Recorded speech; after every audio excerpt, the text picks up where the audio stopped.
1 week off of a district loss to the Brenham Cubs. Eastview looking to bounce back tonight versus the Cedar Creek Eagles. Good evening, everyone. I'm Michael Francis alongside the one and only Roderick Castillo. We're glad to have you with us for SHN Sports presentation of Eastview Patriot football. Yeah, there's nothing like it. Like we've always said, every Friday, there's nothing like Friday night football, especially with high school in the state of Texas. There's nothing like it. We're so glad you could join us tonight, folks.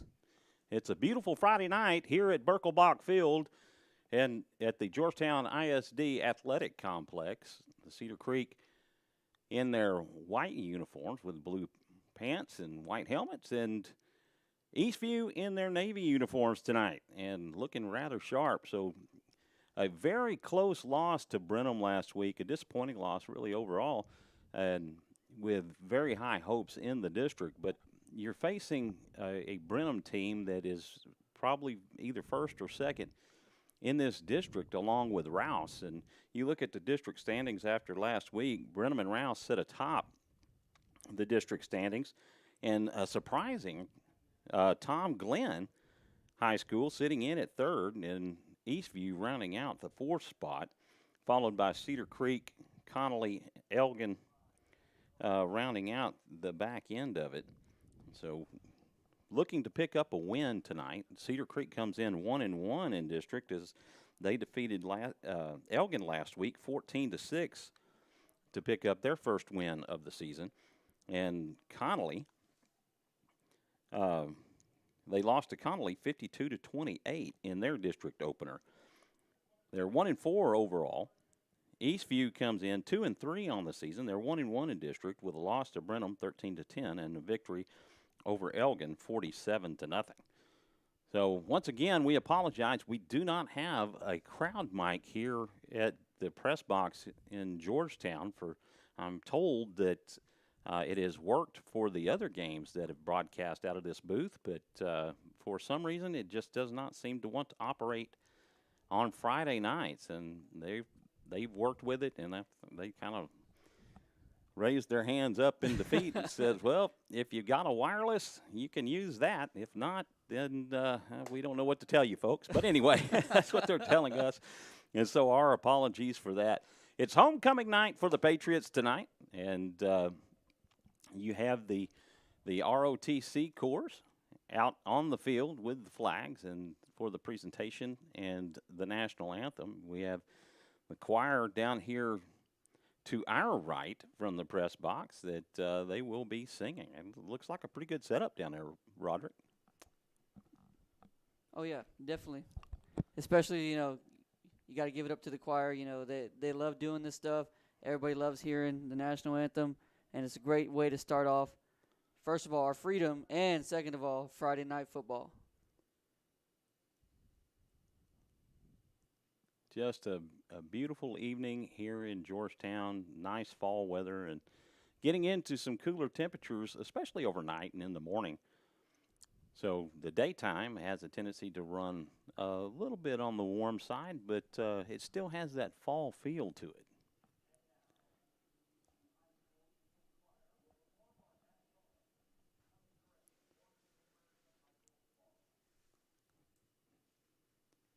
So they're going to sing the anthem, and we wish we were able to bring you that audio. Unfortunately, we're unable to do so here. And I think what we may try to do, if we can't get the audio, Roderick and I were talking about this, is possibly setting up out in the stands and setting up out there so that we can give you the full fan experience as best we can from a remote broadcast.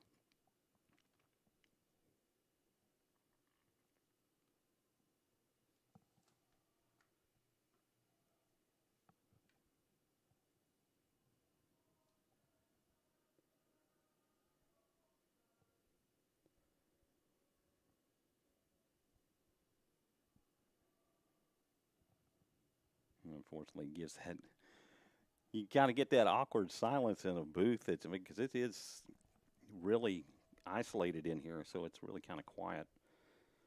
But we do sincerely apologize for that, folks.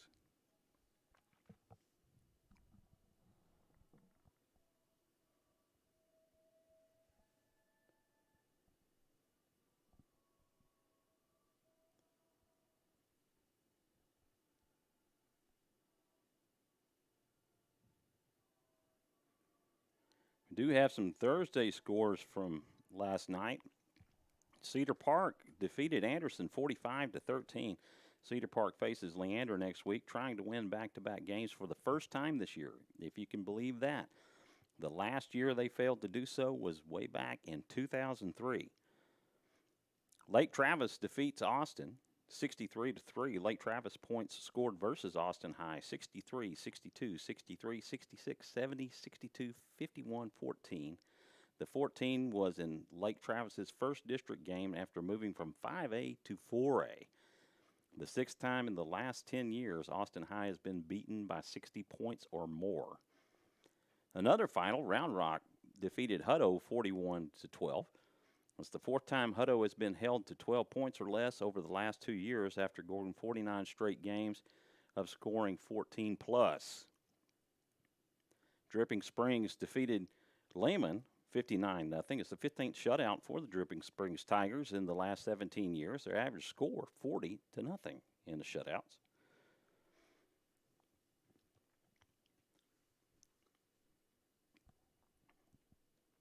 And Glenn defeated Connolly last night 31-0.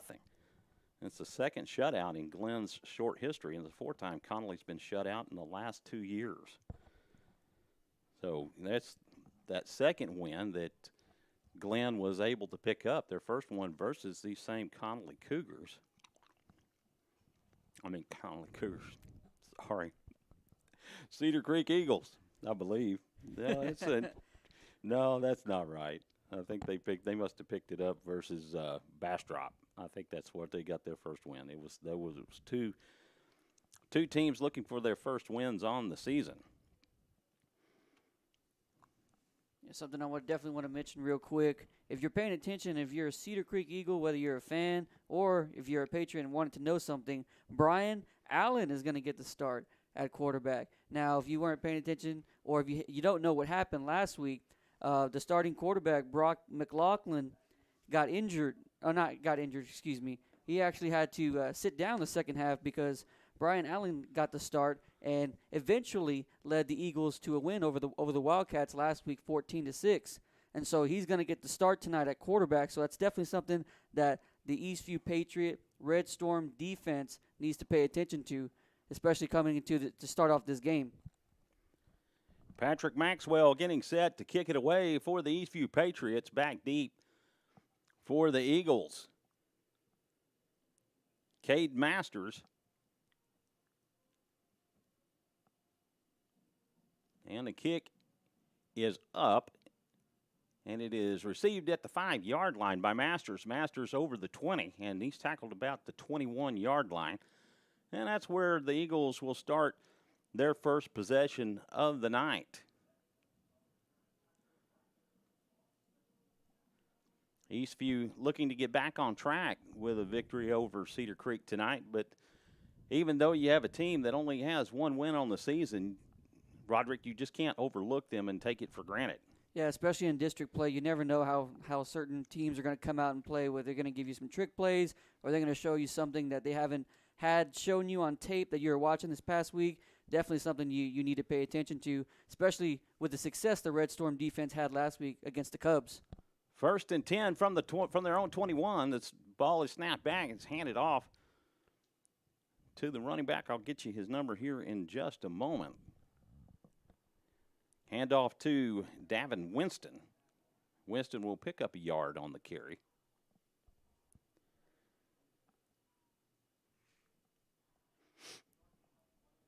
Brian Allen getting the signals from the sideline, and the Eagles will set up with 2 wideouts to the left of Allen. Allen from the shotgun. Again, he hands off to Winston, and Winston just gets back to the line of scrimmage. That'll bring up 3rd down and 9 from the 22.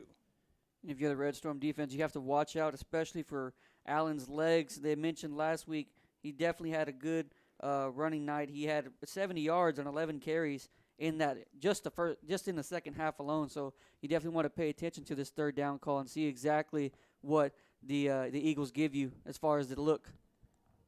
Masters wide left. Allen drops back. He's looking for an open receiver, and he finds Winston open. He makes the catch for a gain of a yard, maybe 2. Man, Thornburg definitely laid the wood there. That'll bring up 4th down and 7. 3 and out for the Eagles. The Red Storm defense doing what they need to do to shut down the Eagles in their first drive of the night. Same success that they had last week. The Red Storm defense is coming up big and giving the ball back to the offense to start this first quarter. Barone back deep to receive the punt. The high end-over-end kick. Barone gets it at the 41. He spins around. There is a flag on the play. Barone still, he's across the 40, and he may take this one all the way, but it's probably going to be coming back, and Barone will take it into the end zone. But that one will most likely be coming back.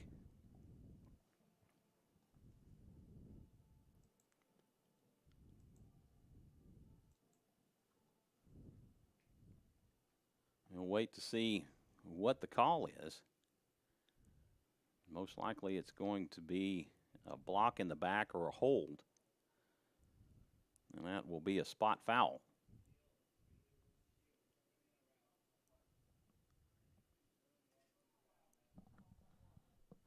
Personal foul against the Patriots. That'll be a 15-yard walk-off. There's actually 2 penalties against the Patriots. They declined one and took the other. I guess they wanted to take the other one due to the spot foul. Where was that? It was further away from the end zone. So they will walk it back from the 47. And if you're the Patriots, this is exactly what you did not want to start in your own territory. Yes, it's not as bad as you thought it would be, but these are just the small penalties you don't want to cause early on in the game, excuse me. 1st and 10 from the Patriot 37. Peyton Adams leads the offense. And he will it's a little fake juke play, and it's a handoff to Michael Sedgwick, and Michael Sedgwick on the outside, and he may get down to the 15-yard line. On that, from the 37 to the 15. It's a perfect trick play to set up such a huge gain, especially for Sedgwick, knowing that, you know, it's been a sort of a difficult year receiving, but this is a perfect play to set up the Patriots in the red zone. 1st and 10 from the 17 of the Eagles, and he will hand off to Jerry Barone. Barone around the left side, and he is going to walk this thing into the end zone, and a touchdown for the Patriots on their first possession of the night.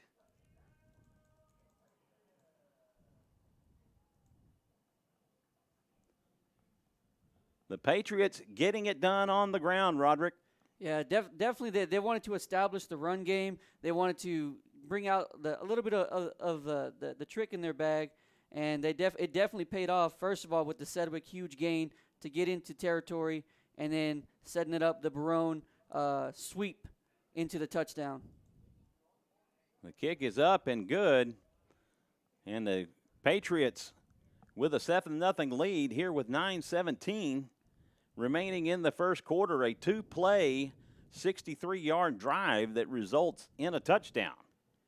And if you're Eastview, this is definitely how you wanted to start the game.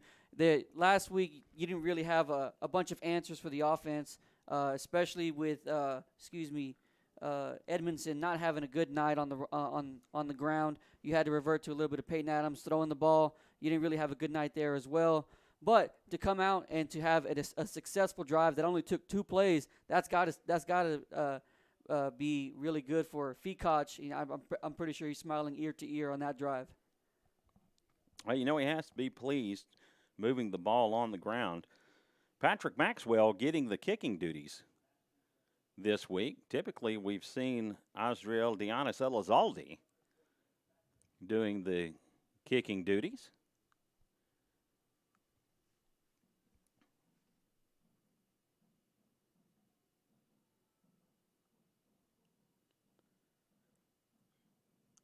Back deep for the Eagles, Cade Masters and Davin Winston. Masters takes it from the 2-yard line. He gets out to the 15 on the return.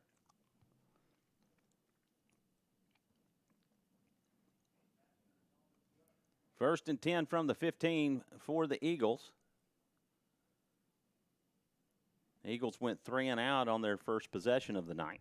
Red Storm defense doing what it does and did a tremendous job, all things considered, versus Brenham last week, Roderick. Yeah, they definitely they're staying in their gaps. They're staying in their lanes. They're showing that they're true, and they're showing that they want to make up exactly for what happened last week and not have a repeat on the ground especially. Allen from the gun. He will hand off to Winston, and Winston will be tackled for a loss. They'll lose 3 yards on the play, and that will bring up 2nd and 13. Ball spotted at the 13-yard line.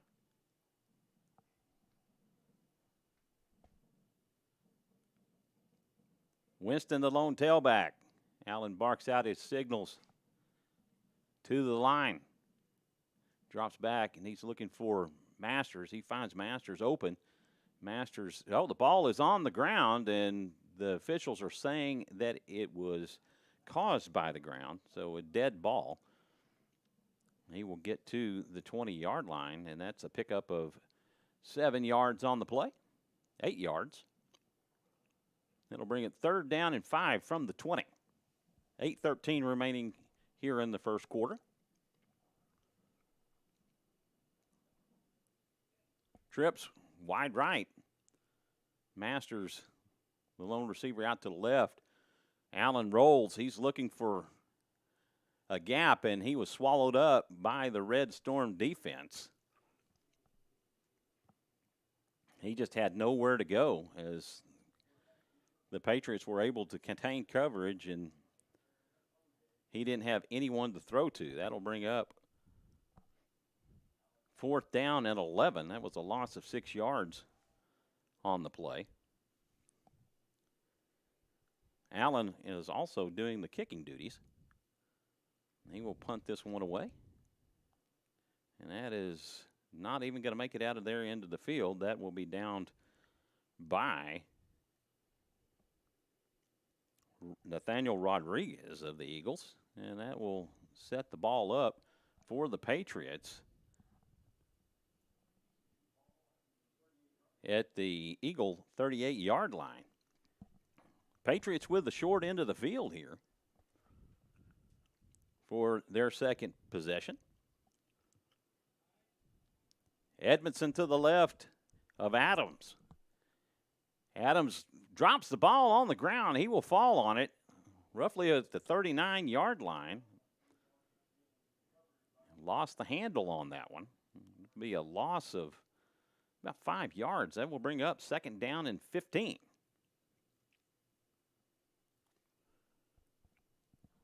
Edmondson to his left.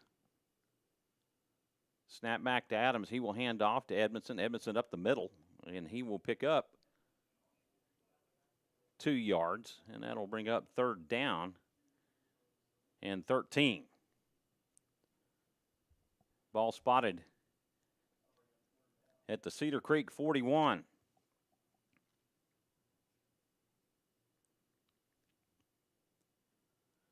Adams rolls left. He's looking for Grover Moore. Moore open, and he makes the catch. Gets to the 15-yard line. A big first down for the Patriots. Yeah, he didn't have a lot of room, but Adams found Grover Moore for a huge gain. And now, once again, the Patriots are heading towards that end zone once again. Ball spotted at the 10-yard line. 1st and goal as Adams hands off to Jalen Edmondson. Edmondson gets it down to the 3-yard line. Bring up 2nd and goal from the 3.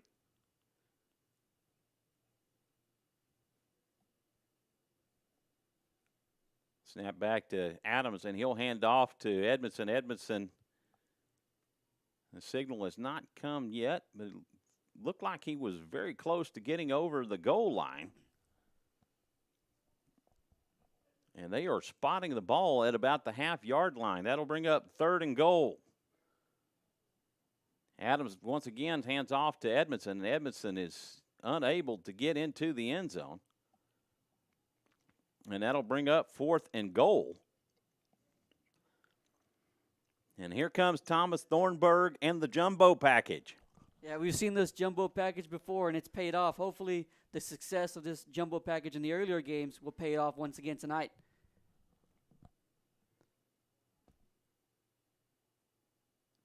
Thornburg will take the direct snap, and he waltzes into the end zone for an Eastview Patriot touchdown.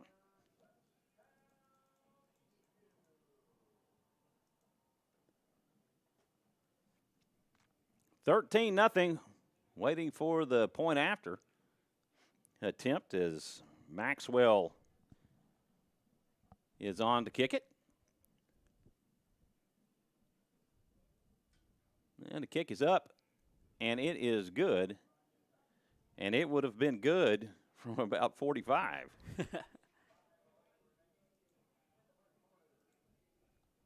14-0 Eastview over the Cedar Creek Eagles early here in the first quarter with 5 minutes and 11 seconds remaining on the clock.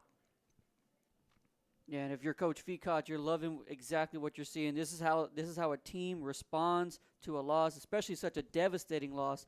You know, even the Cedar Creek coach, when they asked for comment about even the Red Storm defense and their offense, he said they're very disciplined and aggressive. They time their blitzes well. Their secondary is really good in coverage. They tackle well in open space. Knowing that this Red Storm defense has come to play tonight, they're not messing around. They're here to prove a point that they belong in this district. And you're seeing the Patriot offense finally come alive once again. One of the best districts in the area, or one of the best defenses in the district and the area, this Eastview Patriot defense has become. Winston and Masters back deep for the Eagles, awaiting their 3rd possession of the night. Maxwell will kick this one deep, and that will take Masters, and he will down it in the end zone. The ball will come out to the 25.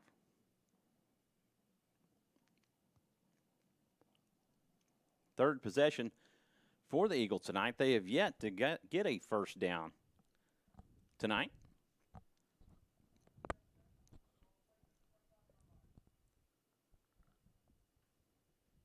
Patriots were asking whether that was a safety or not, because where he caught it about the 3-yard line.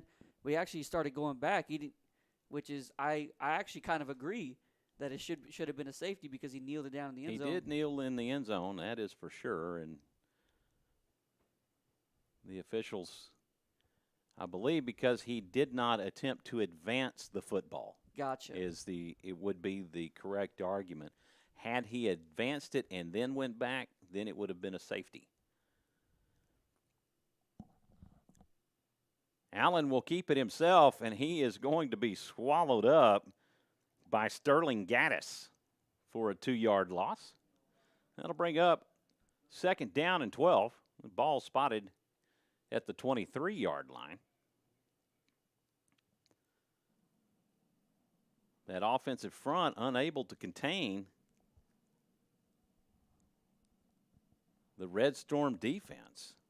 And typically they line up in a 4-man front, but they're actually in a 3-man front tonight. Snap back to Allen. He's looking for an opening. He's rolling around. He's looking for an open receiver. And he found him, and that is going to be caught by Grant Blotro. And he is going to be tackled at the 2-yard line. That will be the first down of the night, and it was a tip drill catch by Bleibtreu, and I'm not exactly sure how to pronounce that. His name is spelled Bleibtreu.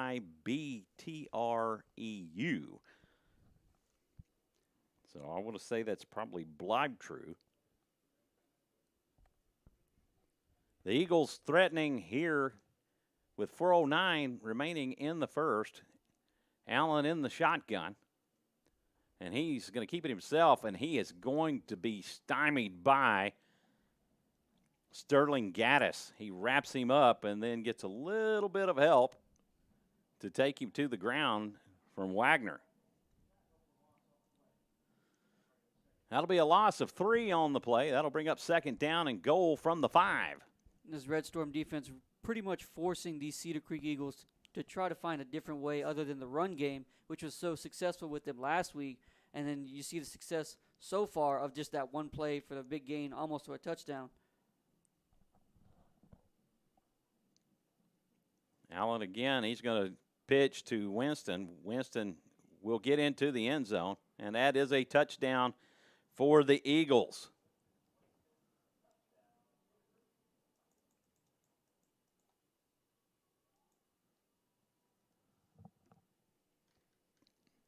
Third time was the charm. In their third possession, they managed to get it into the end zone on that one huge explosive pass play. It got them all the way down to the 2-yard line. The kick is up, and it is good. And we do not have a name for number 1, who was the kicker.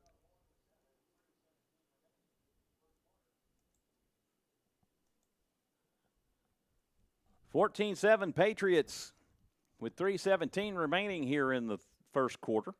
Yeah, as you mentioned earlier, Mike, it just comes down to those 50-50 plays. You have the famous old tip drill, and it just happened to fall in the Eagles receiver's hands. Got it all the way down to pretty much the inside the 5, and within 3 plays, they score a touchdown.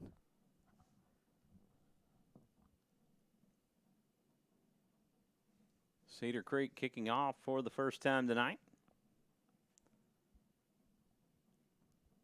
as they received the kick to open this thing up back in the very start of this ball game.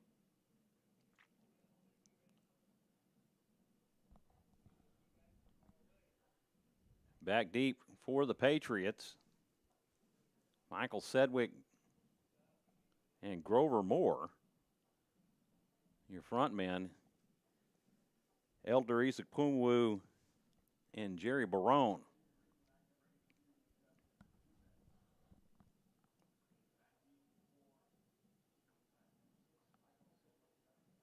Kickoff by Justin Zubetz, and Sedgwick has it, and he has it to the 30-yard line, and he holds up. I tell you what, he's got some slick moves, and he gets to the 35 on that return. 1st and 10 from the 35 for the Patriots. Peyton Adams and his high-powered Patriot offense getting back on the field. Carlos Ramirez in at receiver alongside Grover Moore. Moore will get the handoff, and he's around the right side. He's to the 50-yard line, and he is down to the 33-yard line of the Eagles on just that one carry. Yeah, and if you see the Patriots right now, they're trying to figure out a way where there's a soft spot in this defense, and they're finding it right now on the edges. 31-yard carry for Grover Moore. From the gun, Barone in motion, and he will hand off to Barone. Barone around the left side. He gets hit once, and then he gets stacked up, and he will be dropped for a loss on a run design play to go back the other direction. And that will bring up 2nd down and 12. Ball spotted at the 36-yard line. Moore in motion. This time he's going to hand off to Asdriel Dianis, and he will pick up the 1st down. He's down to the 14-yard line before he's knocked out of bounds. But there is a flag on the play, and it is a hold against the Patriots. And that will back him up 10. Eastview is going to go ahead and take a timeout as well. That'll make it second down and 22. Ball is going to be spotted at the Cedar Creek 46. So a lot of ground to make up here, Roderick. Yeah, it just seems like small penalties like this is, especially if you saw last week's game against the Cubs, the small penalties that definitely were not helping the Patriots as far as even in the territory, special teams, miscues, small simple things like that are hurting these Patriots right now, and it's something that they definitely do not need to afford when they just gave up a score, and now hopefully they're hoping for the same result these past two possessions and another score. Twins wide right and left. Asriel Dianis the lone back. Peyton fakes a handoff and makes a pass to Michael Sedgwick out in the flats. Michael Sedgwick has picked up a first down, is still on his feet. He's down to the 9-yard line. Actually, they're going to spot him at the 10. A huge, huge pickup for the Patriots. And as you mentioned earlier, Mike, Sedgwick has some slick moves that he's displaying tonight. He's definitely breaking some ankles out there. Handoff to Dianis. And he picks up 2 yards on the carry. That'll bring up second down and goal at the 8-yard line. 1:20 remaining here in the first. Jacob Martin in the slot. They fake a handoff to Grover Moore, and they hand off to Dianis Elizalde, and he's across the goal line for a touchdown and another Patriot touchdown. That is 3 in this first quarter alone. And that's definitely something that you want to see, and it's definitely something positive that's happening tonight. These Patriots are coming. These Patriots are showing that they can run this ball. Maxwell on for the PAT. The kick is up, and it is good. And I'll tell you what, that young man has a foot. 21-7 Patriots here at Birkelbach Field here in Georgetown, Texas. We want to thank you for tuning in and watching Eastview Patriot football on SHN Sports. If you would, please hit that like button and subscribe if you would. Become an SHN subscriber to keep up with all things broadcast by SHN, including your Eastview Patriots. And also, the Georgetown Eagles are broadcast by SHN Sports. So along with Southwestern University and then some of our other affiliates in Mahia and Hutto. Leander. We got a few schools that are being repped through SHN Sports. Big shout out to Rob Hipp and Carl Schoening, the founders of SHN Sports, the Schoening Hipp Network.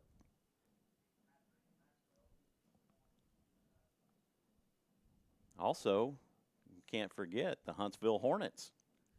Rob, the founder, graduated from Georgetown High School. Maxwell puts toe to leather, and Winston is going to take it, and it is going to be a touchback. He kind of hesitated whether he wanted to return that or not. He stepped out of the end zone, then back into the end zone. And they will, there's a flag on the kickoff, and we'll see what it is. Looks like offsides on the Patriots.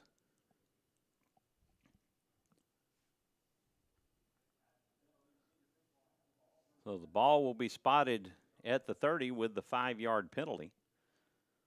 Rob, actually the play-by-play voice for the Huntsville Hornets and the Sam Houston Bearcats. Bearcats winning their first national championship last year, and they're ranked #1 this season as well. Yeah, definitely beautiful to see. And obviously, I want to give a shout out to Rob Hibb. This is my first year of actually helping out with SHN and broadcast and video camera.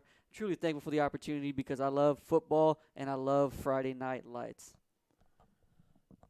Allen in the shotgun. He will hand off to Winston. Winston will get swallowed up in the middle by Sterling Gaddis and Vance Hurd.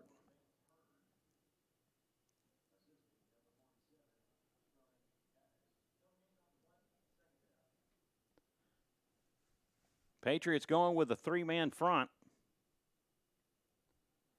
and have been all night. Typically, you see them in a four-man front. Oh, now they go back into a four-man front.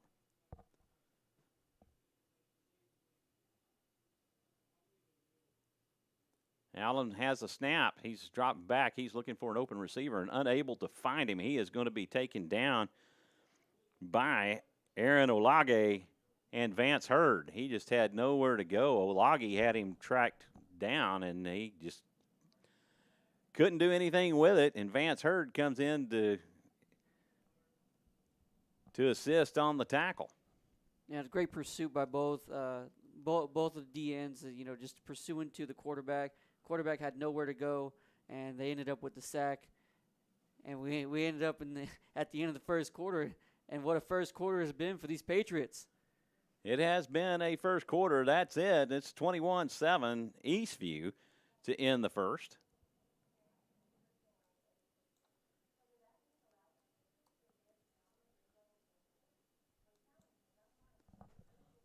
I want to give a shout out to Roderick's wife up here with us in the booth tonight, Jamie Castillo. They've got a long trip ahead of them after this game tonight.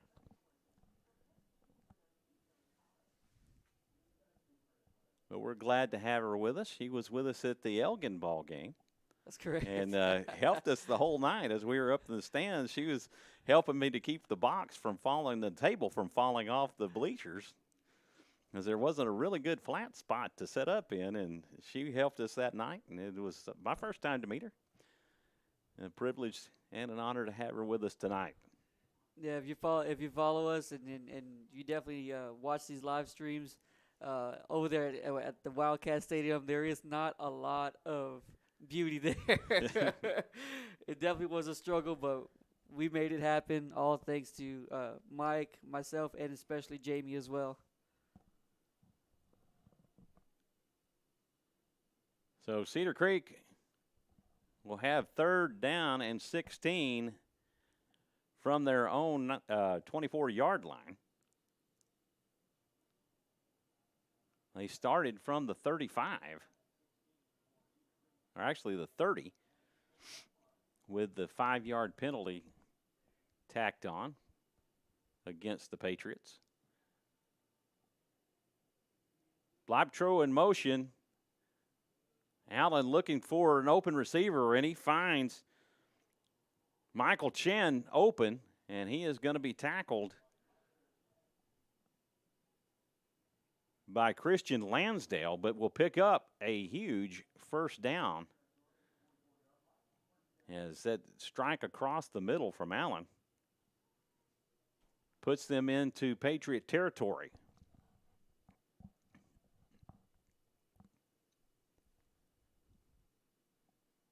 Patriots staying with that 4-man front.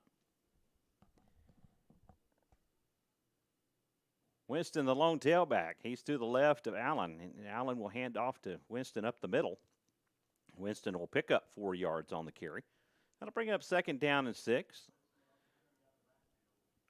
Ball at the Patriot 41.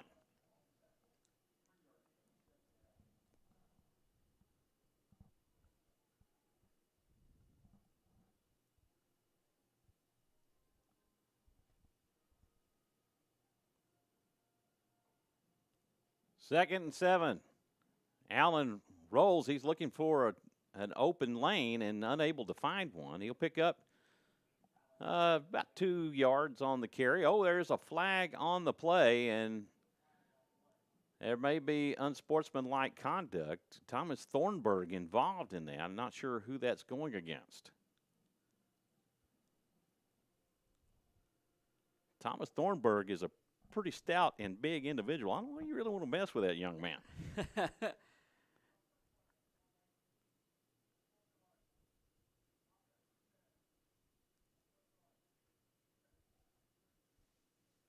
It's going to be unsportsmanlike conduct. They're offsetting penalties. It's one on both teams.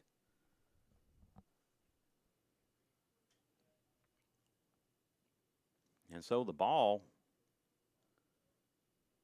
will stay where it is. That'll bring up 3rd down and 4. If you want to be careful, though, because you only give one of those freebies as far as unsportsmanlike, the next one, you're going to be ejected. Allen from the shotgun. He rolls left. He's looking for an open receiver, but, he is going to – thought it was going to be tackled for a loss, but the ball is on the ground, and it looks like the Patriots have it. Tried to pick up a little extra yardage and ends up getting the ball knocked out of his hands. And he is favoring that hand, too. It might have been a helmet on the hand when he was being tackled. And a turnover for the Red Storm defense. They will take over at the 27-yard line. Their own 27, for that matter. Peyton Adams leads his offense back out on the field. Adams drops back. He's looking for an open receiver. He has Michael Sedgwick, but wide open as the defender, the cornerback, fell down. Malik Frank falls down, and Sedgwick was wide open. Had that pass been on target, there was nothing between him and the goal line. It was Katie bar the door. 2nd and 10. Adams keeps it. He's looking for Martin and unable to get it to him. That'll be an incomplete pass, and that'll bring up 3rd and 10. Adams, typically a very solid passer. You don't really see many underthrows, overthrows, and stuff like that from Adams, but you're seeing it a little bit tonight, maybe kind of a little bit rattled by this defensive line. Empty set for the Patriots. Adams drops back. He's looking for an open receiver. Grover Moore wide open, and it's through his hands. Oh, my goodness. That was all on Grover Moore. He would have been gone. There was nobody covering him. I think he saw a little bit too much green grass and thought too much of the touchdown rather than the catch. And the Patriots will punt it away for the first time tonight. Michael Sedgwick on for the punting duties. And for the first time in a possession, the Patriots unable to pick up a first down in a possession. Grover Moore running back in on the field so that they had enough men. And Eastview is going to take a timeout to avoid the penalty. So Cedar Creek able to keep the Patriots to a 3-and-out for the first time tonight. But you got to say, you had 2 opportunities. You had a wide open Michael Sedgwick, and you overthrow. And you have Grover Moore with a perfect pass that goes through his hands. Yeah, I don't know if you would quite say Cedar Creek held them to a 3-and-out. Yeah, I know. I think you'd say a little bit more along the lines that Eastview held themselves to a 3-and-out. So no slight to Cedar Creek at all.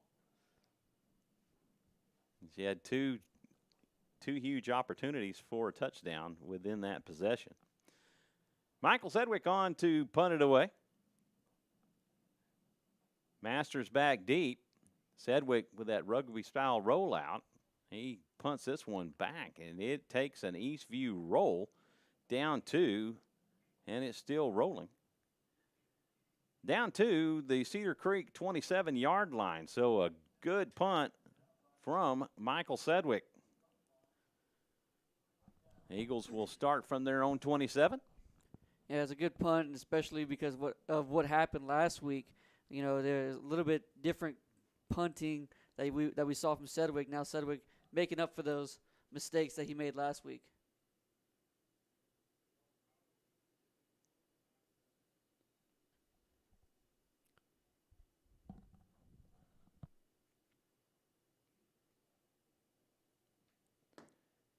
Scores from around the area. Vandegrift leading McNeil 21-0. That game in the second quarter.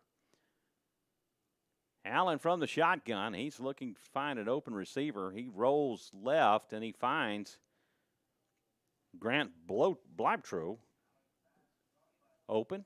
Gets him on the sidelines. And it's going to be a pickup of 6 on the play. That'll bring up 2nd down and 4. Ball spotted just inside the 28-yard line. 9:32 remaining in the half.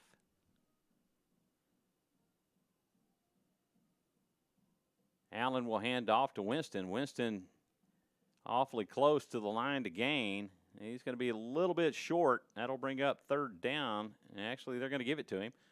That'll be a Eagle 1st down as he gets to the spot at the 32-yard line.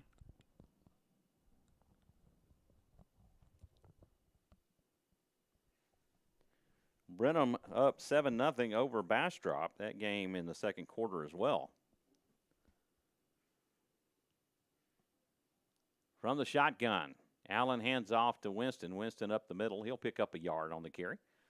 We have 2nd down and 9, and there is a flag on the play. Not exactly sure what happened there. Receiver Cade Masters was there by the official when he threw the flag, so not exactly sure what happened. It was not there in the middle.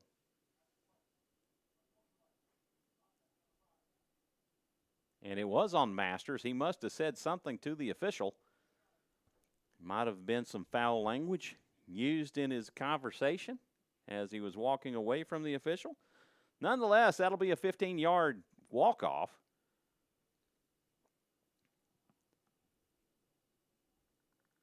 And the ball will be spotted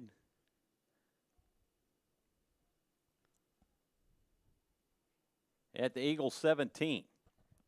And if you're these coaches right now for the Eagles, you're kind of, disappointed in Masters committing that foul and that flag, pushing them back 15 yards when they were making such good strides on offense. 2nd and 24. Allen dropping back, looking for an open receiver, and he was rushed by that Red Storm defense as 3 defenders were breathing down his neck. Sterling Gaddis, Cade Elkins, and Thomas Thornburg was definitely putting the pressure on him. And he made a smart decision throwing it down towards the running back's feet because it was going to be a screen pass, but knowing that play blew up, he did the right decision, just throwing that ball to the ground. Allen from the shotgun, 3rd down and 24. He was rolling left. He's looking for an open receiver, and he finds Bleibtreu up the middle. That is a catch, but he will be 8 yards short of the line to gain. And you would think that Cedar Creek would be punting this one away. And it appears that they're bringing their punt team on.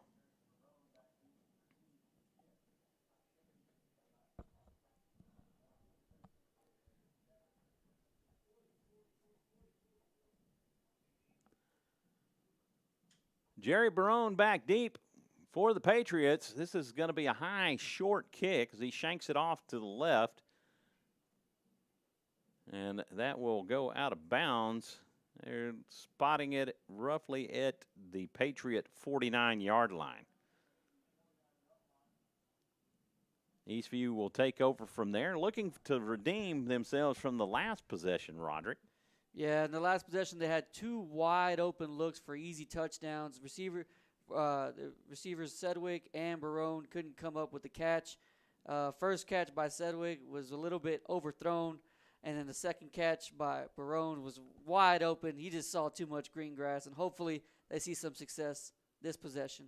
Adams will hand off to Jerry Barone on the end around, and he is down to the Cedar Creek 36-yard line. Looks like where they'll spot it. That'll be an Eastview Patriot first down.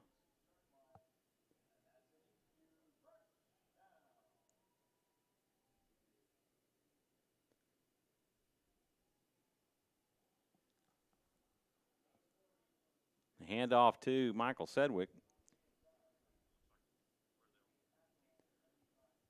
And he is close to another first down. And again, they are moving the chains, so that is another 10-yard pickup for the Patriots.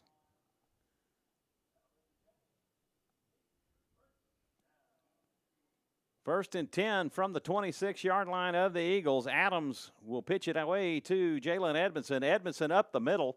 Oh, there is a huge face mask, but I don't think it got called. You saw his head jerk, but another first down for the Patriots as they're just moving the ball at will on this drive.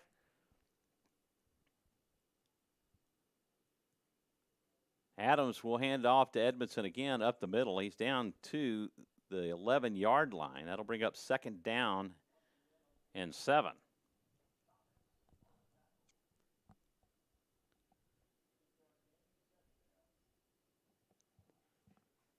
Six minutes and 30 seconds remaining in this half.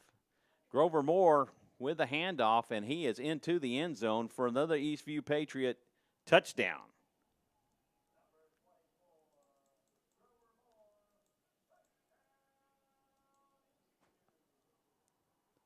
(27-7) Eastview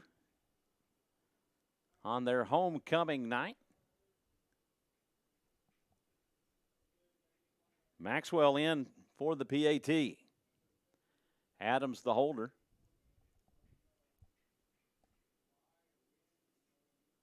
The snap and kick. It's up. And it is good. Patriots extend their lead 28-7.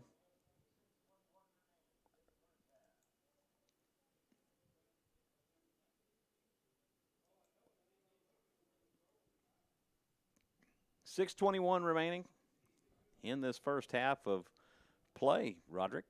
Yeah, besides that fourth possession, Eastview is pretty much having their way tonight against these Eagles. And you're seeing such what you didn't see last week.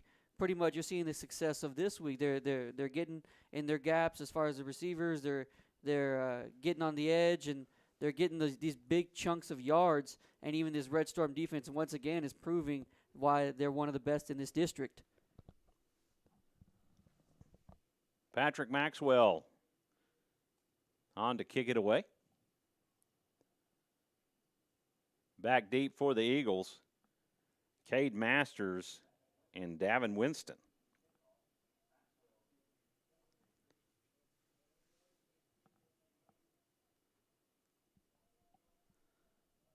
You know, it's awesome with LED technology now that you see when the Patriots score, the lights go off and on.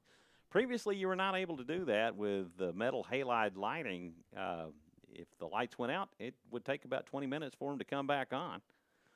The kick is away, and that'll take Winston into the end zone for another touchback.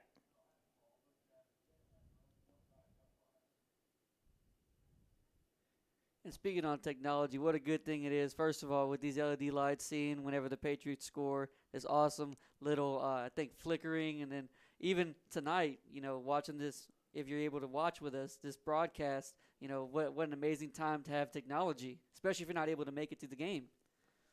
It definitely is a fantastic modern age that we live in. Technologically wise.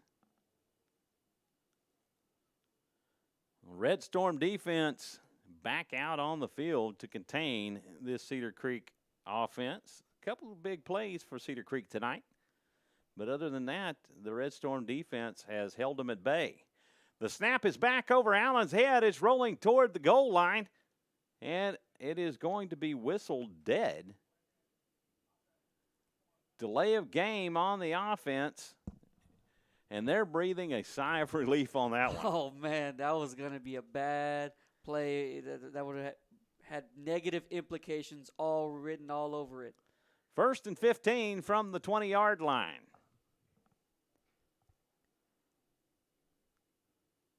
You think they would reset the clock back to 6:20, but they did not. Allen from the gun. He's dropped back, and he's being chased by the Red Storm defense, and he is nailed. Nailed by Luis Castillo. And Luis Castillo, I don't know, that might be a target penalty. And, man, they're talking this one over. I don't know about that one. I mean,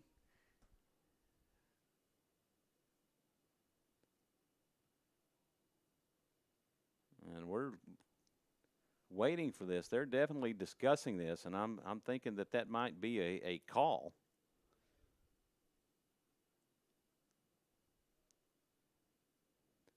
It'd be a personal foul against the Patriots, and that would result in an automatic first down. Now they're going to call this a roughing the passer, or are they going to call this possibly a targeting? He was out of the box, and he had advanced the ball up the field, so it wouldn't be roughing the passer.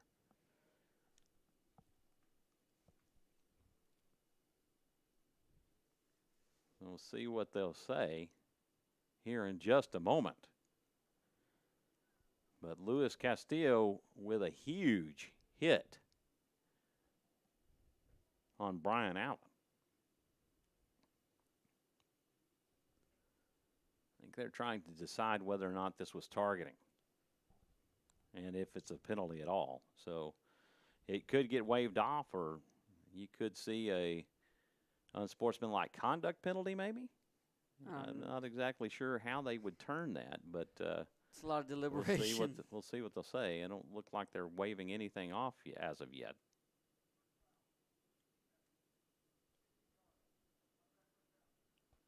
So they're just going to rule it a personal foul. So no targeting on the call, and I'm sure Coach Feacock has to wonder what is going on with a personal foul on a football-type play on a tackle, unless he got up and it was for celebration. I'm not exactly sure. I mean, there was a little bit of, celebration going on, but, I mean, these kids, they know what football is all about. They know it's a hard-hitting sport. They know it's grueling. They know exactly what's happening. So I don't know about the call, but, I mean, nonetheless, 15 yards later. It's going to be a 15-yard walk-off, and that will result in a first down, and the ball will be spotted at the Cedar Creek 46.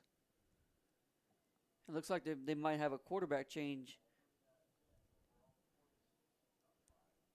Aiden Pace in at quarterback, and he will hand off to Winston. Winston over the left tackle, and he will pick up 2 yards on the carry. That'll bring up 2nd down and 8. 5:50 remaining here in this first half. It's homecoming Friday night here in Georgetown for the Eastview Patriots. It's good to have alumni back here tonight. I know Coach Feacock has posted on social media some pictures with alumni back from 2013. Yeah, it's a great night just to come visit your old high school, come visit the Friday night lights, the atmosphere. All of it is amazing. Bad snap. Pace will jump on it, but it will be about a 17-yard loss on the play.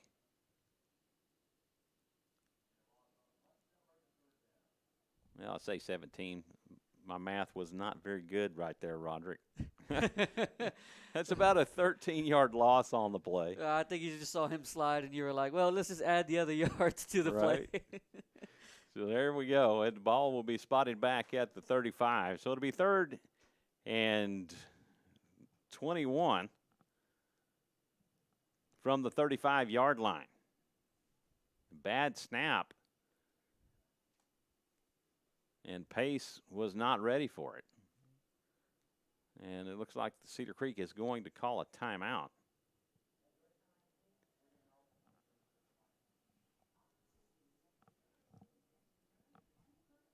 It looks like on the Cedar Creek sideline, Brian Allen might be coming back, or because I mean he has his helmet off at this moment, so who knows if they're just checking on him after that big hit that he took.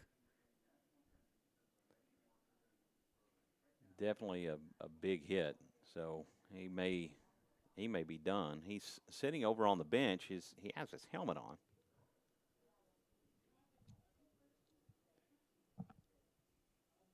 So he may be back.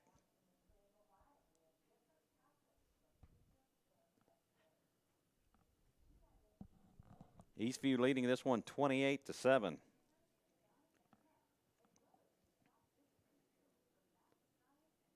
And that's what you call a pretty good bounce back from a 13-10 loss to the Brenham Cubs.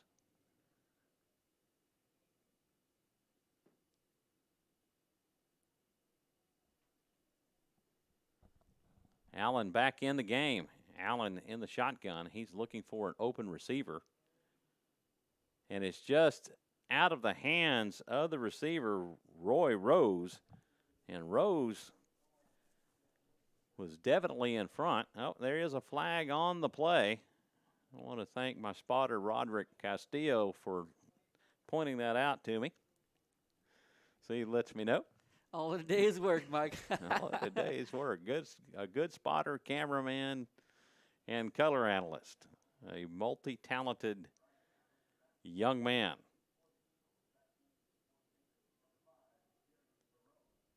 That'll bring up 4th and 20.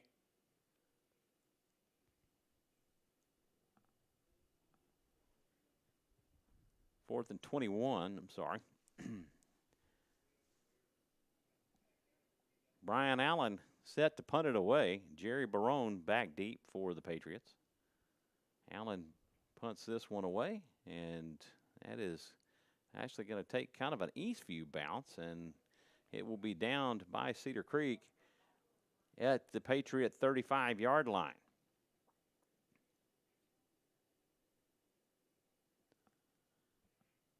.424 remaining in the first half.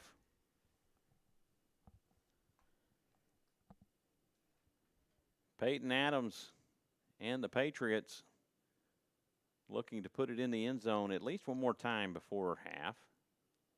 Yeah, you want to keep your foot on the gas. You want to keep having that same success you've had pretty much 4 out of 5 drives in this first half. Carlos Ramirez wide right, lined up next to Grover Moore.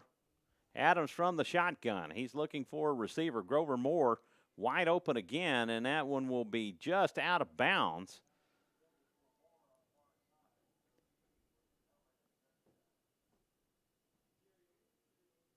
And that will be incomplete. We'll bring up 2nd and 10. Moore doing a good job on his routes and getting wide open, Roderick. Yeah, he's doing a really good job of finding the seams and finding the open spots of this Cedar Creek defense and finding the soft spots. It's just a matter of hitting them a time or two. 2nd and 10. Adams will hand off to Sedgwick. Sedgwick around over the left side. He's down to the 40-yard line, still on his feet, and will go out of bounds at the 43. That'll be a pickup of 8 yards on the carry. Bring up 3rd down and 2.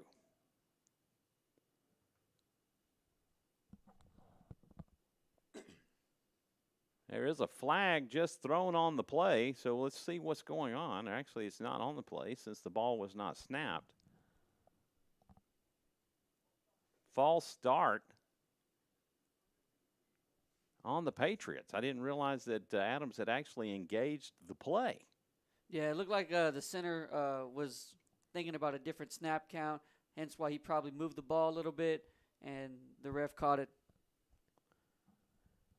5-yard penalty. That'll bring up 3rd down and 7.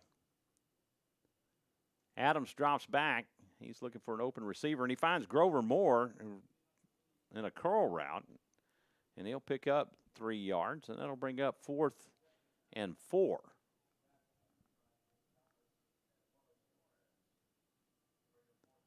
And the Patriots looking to punt it away. Clock ticking away. It's down to 3:20 here in the first half.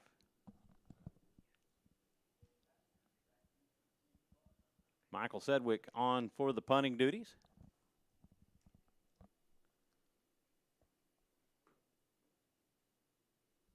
Snap is back. And Sedgwick rolls that rugby-style kick, and that will go out of bounds roughly around this. He finished walking it off to the 35-yard line. So the Cedar Creek Eagles will take over at the 35.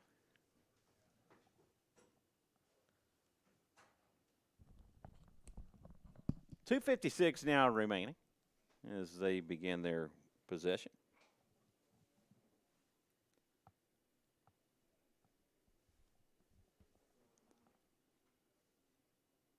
Red Storm defense heading back out on the field.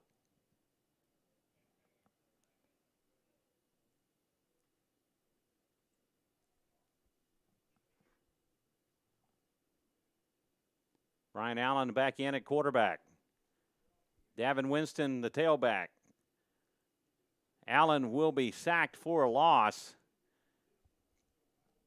And that was Aaron Olage putting the pressure on him and bringing him down. A huge tackle for loss. That'll bring up 2nd down and 18.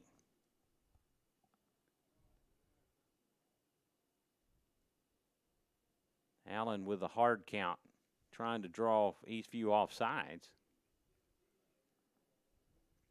Eastview making an adjustment. DJ Perez over to the right end. Nelson Rivas directing the defense. Huge pressure brought on by the Patriots, and that will result in an incomplete pass to Grant Blabtro. We'll bring up 3rd down. 3rd down and 18. Ball on the 27-yard line. And if you're Eastview, you got 1 timeout left, about 2 minutes left. If you get a stop here, you possibly might want to take a timeout just to see if your offense can get one more score before this half ends. Allen will be sacked for a loss as Christian Lansdale comes from the blind side and will sack him for another Red Storm sack. Timeout by Eastview at 1:54 remaining in this first half. And it looks like Coach Feacock definitely has exactly what you were talking about, Roderick. He has in mind to put the ball in the end zone for another score before the end of the half.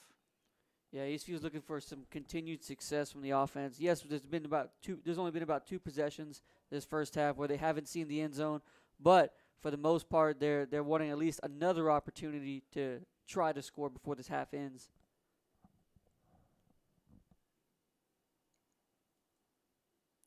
Now the Red Storm defense putting on a show here tonight as they're putting in a bunch of stunts that obviously are catching the Eagles off guard.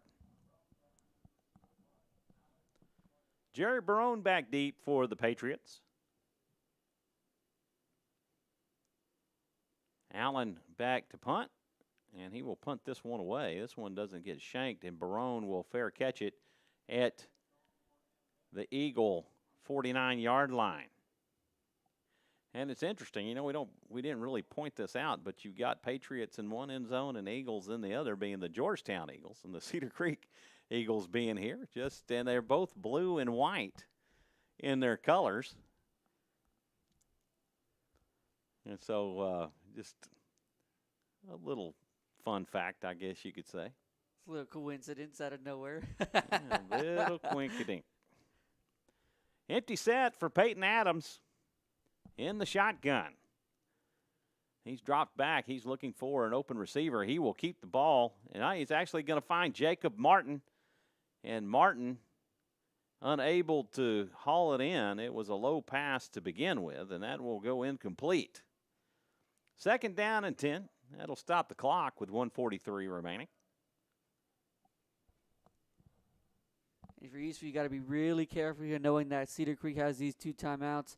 And if they could possibly come up with a stop, then they might have an opportunity to score before half. Eastview continuing with the empty set. You have 4 receivers to his right. Michael Sedgwick, the lone receiver, to his left.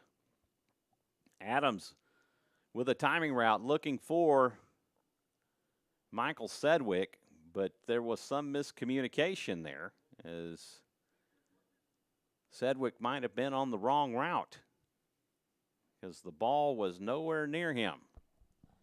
And on a timing route, that's typically what you're doing. The quarterback is relatively throwing it up in the blind, expecting you to be at a certain location. And unfortunately, just wasn't there. 3rd down and 10 from the 49 of the Eagles. Adams looking for an open receiver. He finds Grover Moore. It's through his hands, incomplete. And that'll bring up 4th down. And do you think it's 4-down territory, or are they going to bring the punt team in?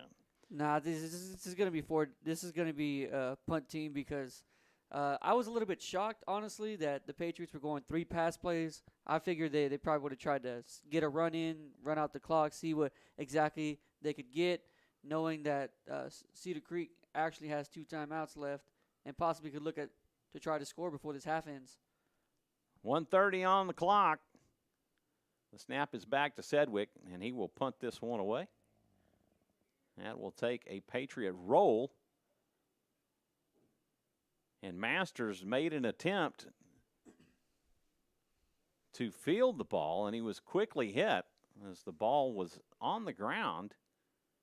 There is a flag on the play. I can't imagine that would be on the Patriots for hitting the return man.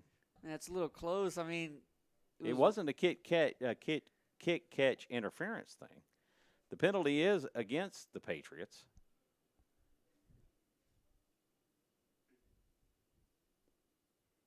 And it looks like it is going to be a 15-yard walk-off.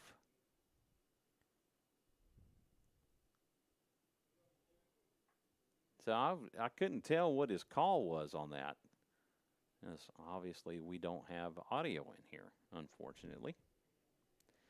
I know that's a sore spot with me, as it must be with you, too, as you have to listen to the ramblings of Roderick and myself. But we appreciate you staying with us. Brian Allen in at quarterback from the shotgun. He rolls right. He's looking for an open receiver. And Michael Sedgwick busts it up, and the pass will go incomplete and out of bounds. On a great defensive play from Michael Sedgwick.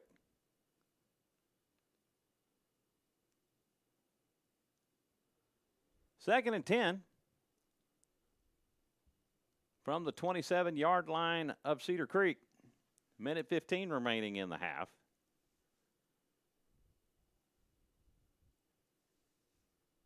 Winston to the right of Allen, and Allen is looking for Masters and finds him. Not able to get out of bounds. The ball will be spotted at the 32-yard line. That'll bring up 3rd down and roughly about 5.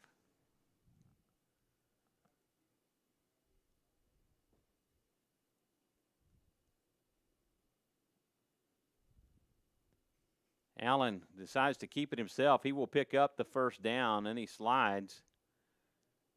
But it's a forward slide. It wasn't a front or with his feet leading slide. That'll bring up 1st down. The clock is running with 39 seconds remaining. They're looking to try to get some sort of quick strike. They do have 2 timeouts. Allen rolls to his right. That's going to be broken up by Tyler Wagner.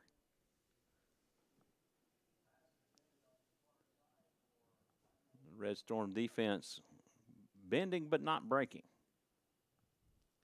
Yeah, if you're the Red Storm defense, you want to go into this half not giving up any points, knowing that especially Cedar Creek will start off with the ball to start the second half.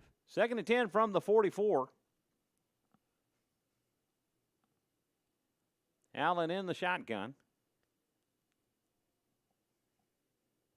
Rose in motion. It's going to be a deep pass, and that is almost intercepted by Michael Sedgwick. It goes in and out of his hands to the ground, and that'll bring up 3rd and 10. Michael Sedgwick doing a great job from both sides of the ball.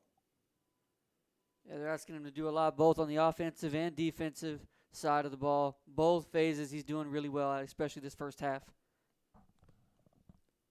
17 seconds left on the clock.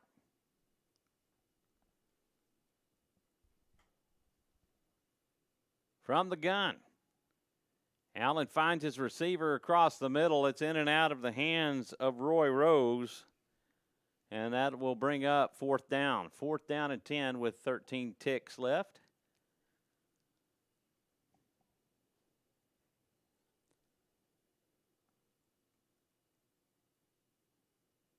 And unfortunately, since we don't have crowd audio,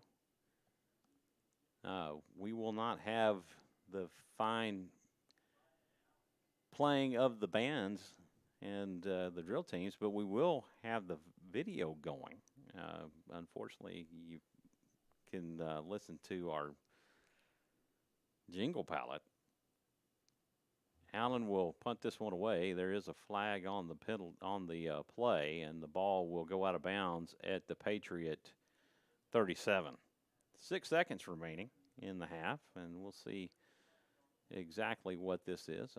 About at the line of scrimmage, so it could possibly be an offsides penalty against Eastview, and they would just re-kick it. Or maybe it's a false start against the Patriots. Personal foul against the Patriots, and that will be a 1st down. And I tell you what, there's some huge penalty yardage this first half by the Patriots with personal fouls, and you're not used to seeing that from this Patriot team this season. They've been very disciplined, but unfortunately with this first half, they have had a handful of personal foul penalties. Yeah, you've had some personal fouls. You've had some roughing the passers. You've had some even unsportsmanlike conduct. Like you definitely don't usually see from these Patriots, and a little bit uncharacteristic. Nonetheless, you know, Cedar Creek has actually pretty decent field position with one timeout. They could possibly look at maybe a field goal if they get enough yardage on this play right here to possibly set up a field goal for their kicker. It's another 15-yard walk-off. And we'll give the Eagles at least one more shot to the end zone.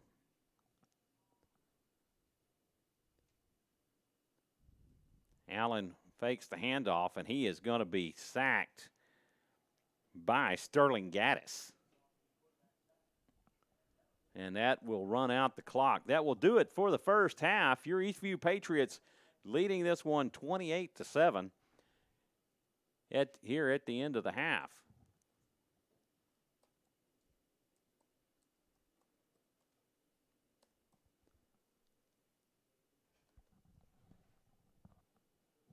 Yeah, but what my coach used to say back in high school, if you could score 28 points, that was a perfect game because it would add up to roughly about a touchdown per quarter, and that was his expectation, you know, to do that. If you got anything over that, that was all cream, I guess you could say. But at any rate, 28 points was what he considered to be perfect in that sense, at least one touchdown per game. Eagles do trail this one by 21, 28-7, Eastview Patriots.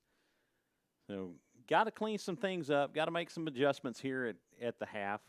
You know, got to talk about these personal fouls and unsportsmanlike conduct penalties that have plagued Eastview during this first half. So got to play a little more disciplined.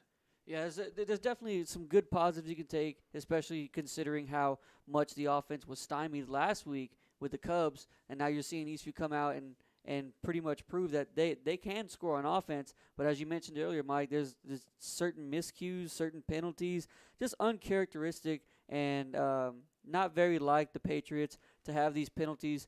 But nonetheless, they're sitting with 28-7. And to actually go off of what you're saying earlier is that, you know, gone are pretty much the days of just scoring only 28 points a game or, 14 points a game and relying on your defense. Now you're seeing a lot of high-powered offenses, even in high school. Right. Sometimes, and even in middle school, you're seeing high-powered offenses, and that's what they're dealing with nowadays. Is that can the defense actually bring back that defense of old of stopping everybody? Now you're having to worry about the pass game being more prevalent than ever, and right now you're seeing this Red Storm defense, especially in district play, holding their own and proving once again why they're one of the top defenses in this district. They definitely are. The other thing that you got to look at is you got to make some corrections on your passing game. For whatever reason, either it's miscommunication on the routes or, Peyton Adams is just struggling to hit his targets tonight. You've had wide open receivers, 2 possessions that should have resulted in touchdowns because of wide open receivers. You got to talk to your receivers about making those catches. Grover Moore, that one wide open, that wasn't necessarily on Peyton Adams there, as it goes right through his hands. You got to talk to Jacob Martin, that it was a low pass, but you got to make those catches. Yeah, and so you got to work on that passing game, and I'm sure that Coach Feacock, that's one of the things he's going to talk about here at halftime. Is the Patriots have always been really good about making adjustments at half. Yeah, definitely. What you're seeing is that these receivers are actually running really good routes. There was that one miscommunication between Cedric and Adams just before the half, but other than that, it's just small little tidbits of receivers running their routes correctly, but also with running your routes correctly come with the quarterback giving you the ball at the right time and also you coming up with a catch. We've seen it these past couple games where receivers have been open, they've just missed the catch, whether not paying attention at the right time or just not taking that extra step. Nonetheless, hopefully we'll see something different in the second half where the receivers can come down with the ball. They can have better communication between receiver and quarterback, and we can see a better second half and definitely clean up those small miscommunications, the small errors that can hopefully be avoided coming down the line of this season. And we look for that. That was definitely one of the things that I'm sure that they will do. But for now, we're going to let you enjoy the halftime performances of these 2 fine schools. Unfortunately, don't have the audio, so you get to listen to our public domain music on our jingle palette. So until the end of the halftime festivities, we'll see you then. I'm Michael Francis. He's Roderick Castillo. She's Jamie Castillo. And we'll see you at the beginning of the third quarter. Thank you for tuning in and watching Eastview Patriot football on SHN Sports.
Welcome back as we're just about ready to get things underway here in the third quarter. Hello, everyone. I'm Michael Francis alongside Roderick Castillo and his bride, Jamie. We're glad to be here with you tonight as the Eastview Patriots are leading the Cedar Creek Eagles 28-7. And what a first half it was, Roderick. Yeah, it's been a great first half, first of all, for this Patriot offense, getting back on track and scoring on pretty much I think 4 of their 6 possessions that they had in the first half. But an even better showing, and once again, this Red Storm defense is proving once again why they belong in this district, why they're one of the top defenses in this district. And you're seeing everything that wasn't coming to pass last week start to come to pass this week, and I'm pretty sure Feekoch has got to be very pleased with this group of young men. Cedar Creek getting ready to kick things off here in the third quarter, back deep for your Patriots, Michael Sedgwick and Grover Moore.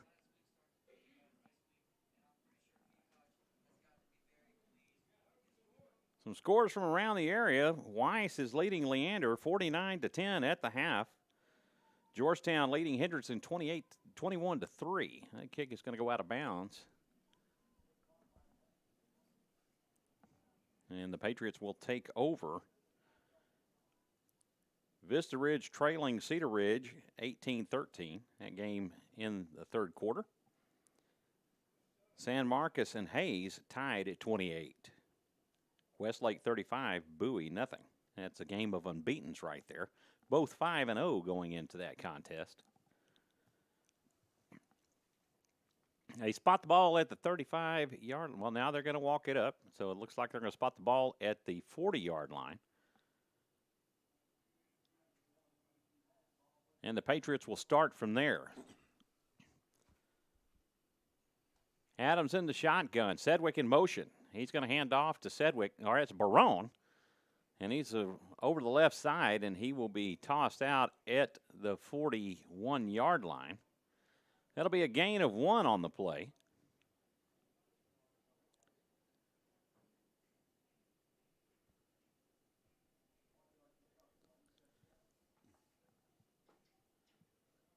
Sedgwick wide right. Adams finds Sedgwick for his target, and they will spot the ball at the 42. That'll bring up 3rd down and 7, or 3rd down and 8.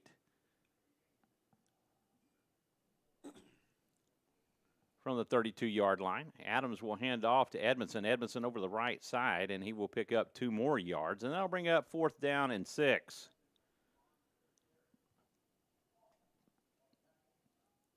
Two-yard gain and a 3-and-out. Go the Patriots to get things started here in the second half. Not a good start. Yeah, it's definitely not what you wanted, especially starting off with the ball in the second half. You want to start strong. You want to advance the ball as much as you can. And this Cedar Creek Eagles defense actually comes up with a critical stop. Snap back to Sedgwick, and he will punt it away. That's a good punt by Sedgwick. And it'll be fielded, and it's touched by Cedar Creek. And Tyler Wagner almost with the recovery, but an Eagle was able to pounce on it. Micah Roberts with the recovery. And the Eagles will start deep in their own end of the field as they will. And my spotter tells me that there is a flag on the play. Right now they're spotting it roughly around the 13-yard line. And it's a crackback block against the Eagles. So they will walk this one off. Yeah, something you don't really see much of anymore. You don't really see much of a chop block. And they will walk it off half the distance. And they will begin at their own 7. 1st and 10 from the Eagle 7. Red Storm defense looking to apply some pressure here deep in their own end of the field. Snap back to Allen, and he'll hand off to Winston. Davin Winston will gain a yard on the carry. And that'll bring up 2nd down and 9.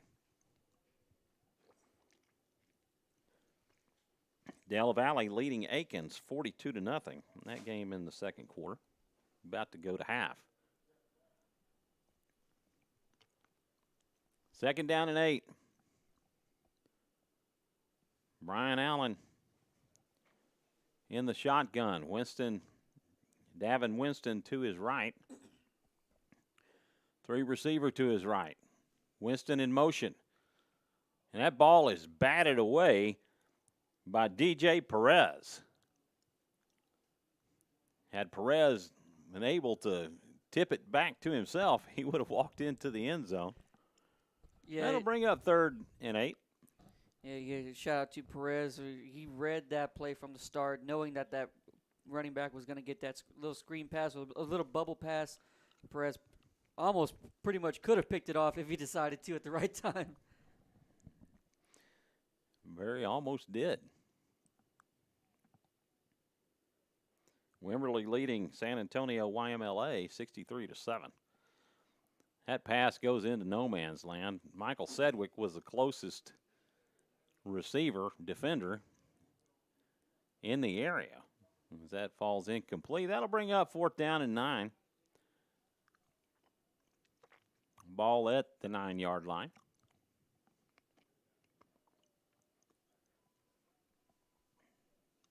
That guy holding the yard marker seems like he keeps moving it forward a little bit. Almost looks more like 2 yards, right?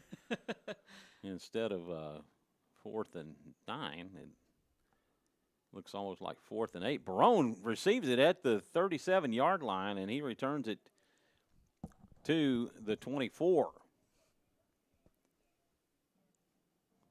So the Patriots with excellent field position with their second possession here in the second half. You got to look at they're going to go more to the ground game with this possession. Yeah, knowing that they have a comfortable lead right now, even early in this third quarter, you kind of want to solidify the run game that you so had in the first half and possibly come up with another score. Handoff to Edmondson. Edmondson will pick up 8 yards on the carry. That'll bring up 2nd down and 2. And it's going to be a false start on Jacob Martin. That'll back it up 5. That'll bring up 2nd and 7.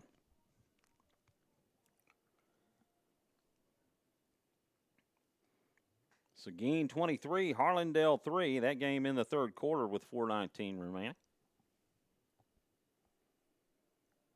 Hayes and San Marcos, that game went to half just now, and it's tied up at 28.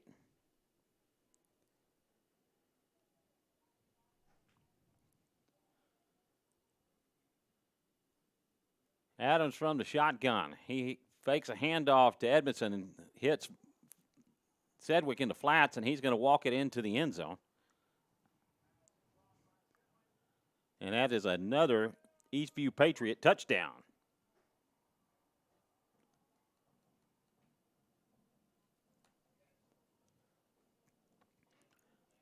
(34-7) awaiting the PAT by Patrick Maxwell.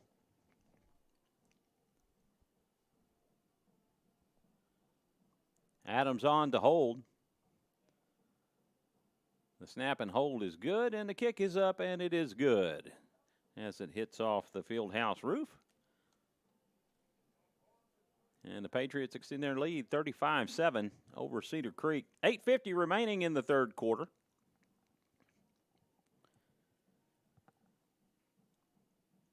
I want to thank you for tuning in and watching Eastview Patriot football on SHN Sports. We're glad to have you. It's Eastview's homecoming tonight. Michael Sedgwick was the homecoming king for this year's homecoming event. And what a way for the homecoming king to start it off with a touchdown in this third quarter.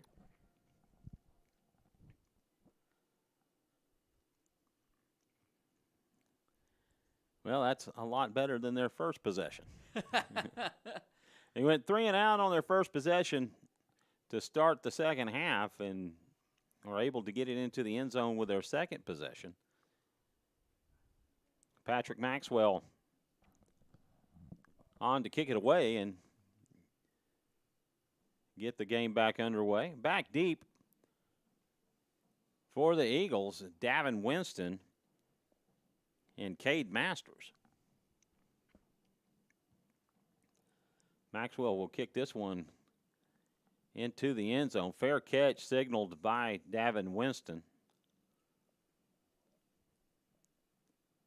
And Eagles will start this drive at the 25-yard line.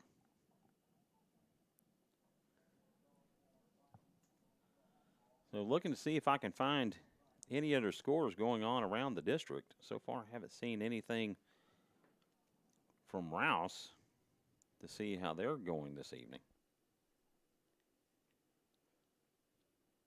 Maynard leading Pflugerville 31-6. Brenham extends their lead 24-0 over Bastrop. That game in the third quarter.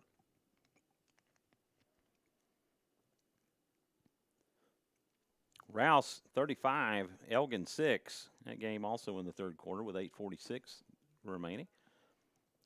Timeout called called by Cedar Creek as that clock was winding down to avoid the delay of game penalty. Georgetown extends their lead over Hendrickson 35-3. That game at 6:51 remaining in the third quarter. We want to thank our friends over at Flex ATX, Snoop Daniel and his group, and all the iReporters that report in through the various games across the Austin, Texas area. You also want to give a big shout out to Mike Barnes. He's another great source of high school information for this area.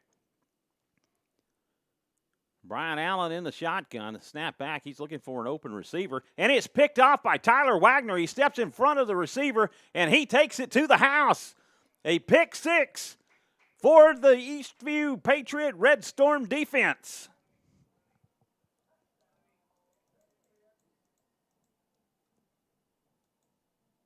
And just like that, it's 41-7 Eastview.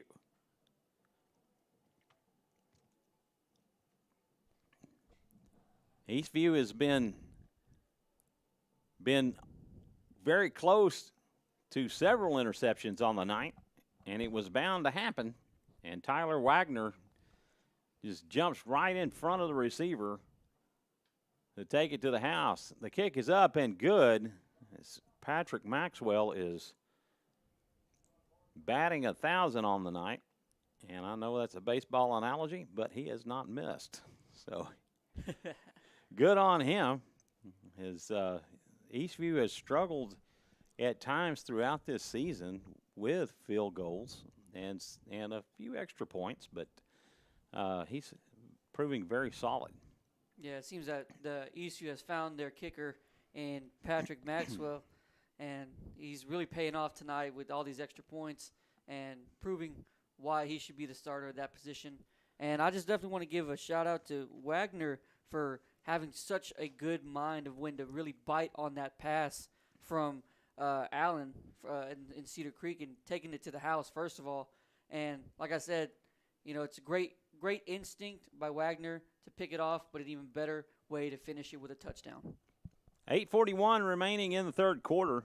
Eastview leading this one 42-7.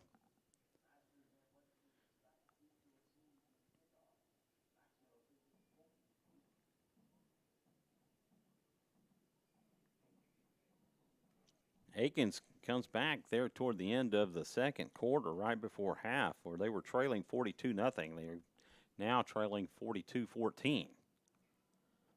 Maxwell kicks this one. This is going to go deep into the end zone, and that'll be a touchback. And Cedar Creek not even going to attempt to make a return on that one. They just scatter away from the ball with Davin Winston, and Cade Masters. Yeah, Patrick Maxwell just pretty much unleashed that leg, and it went all the way into that end zone. Other scores from around the area, Lampasas leading Taylor 35-20. That game in the second quarter. 4:25 remaining in the half there.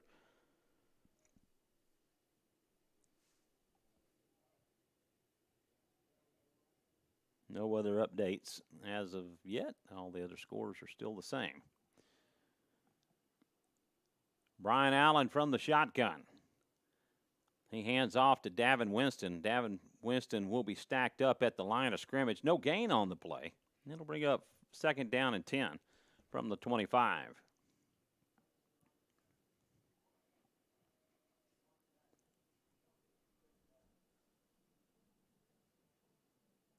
Cedar Creek has not had a lot going for them on tonight. They've had 2 big explosive plays. Other than that, they've relied upon the generosity of penalties handed to them by Eastview. Allen with the keeper. He is going to be stacked up and tackled for a loss by Thomas Thornburg. That'll be a loss of 1 on the play. That'll bring up 3rd and 11.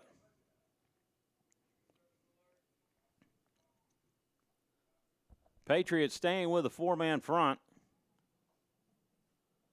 And they have controlled the line of scrimmage all night long.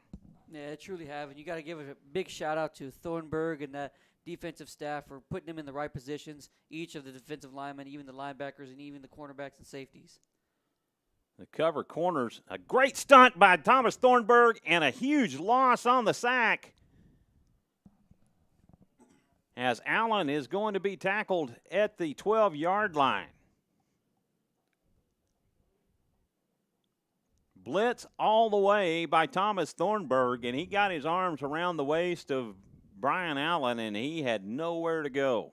That's right, and you heard his name pretty much this whole season so far, and you're going to continue to hear his name because Thomas Thornburg is once again proving why that this Red Storm defense has this name.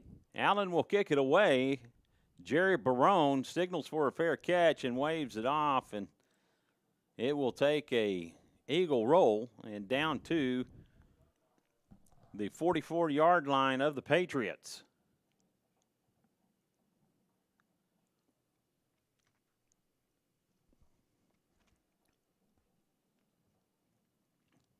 It's kind of one of those things, how long do you keep your starters in there? All gas and no brakes. I know you heard that quote from somewhere. I know you have. Adams from the shotgun. Edmondson to his right. He will hand off to Grover Moore, who sweeps around the right side. He has already picked up the 1st down. He's down to the 34, maybe 33-yard line. There is a flag thrown. Not sure who that's going to be on. And hopefully Eastview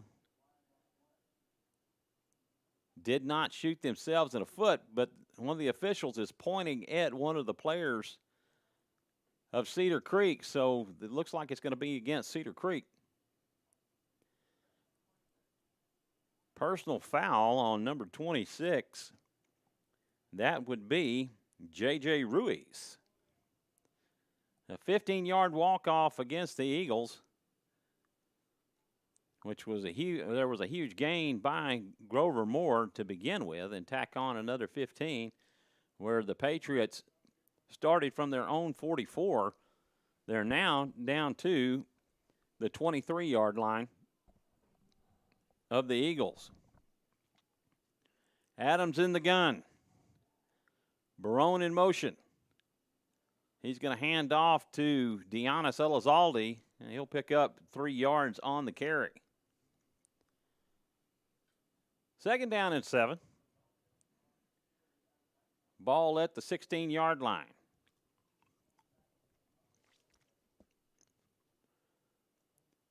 There's going to be a false start against the Patriots. Both Barone and Deonis Elizalde went in motion.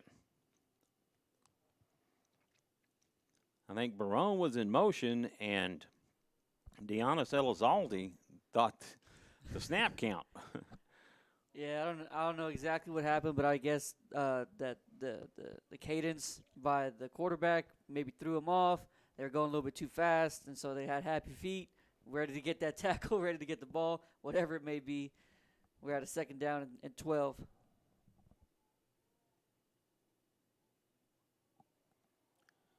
Adams with the keeper. He rolls right. 2 flags come out.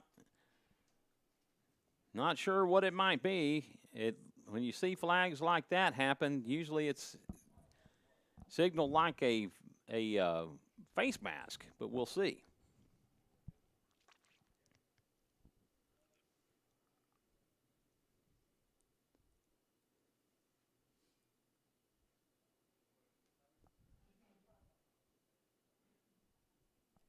Personal foul against the Patriots. Another personal foul. And that'll be another 15-yard walk-off. If you're Eastview, this is exactly what you don't want. You know, you have a lot of momentum, and yes, the scoreboard is 42-7, but you have to keep creating more momentum, keep creating more positive plays, and this is just another one of those miscues that they're just going to have to work on. Raiders extend their lead over Elgin, 42-6. Adams to screen pass to Deonis Elizalde. Elizalde is going to take it all the way to the house, and nobody can catch him.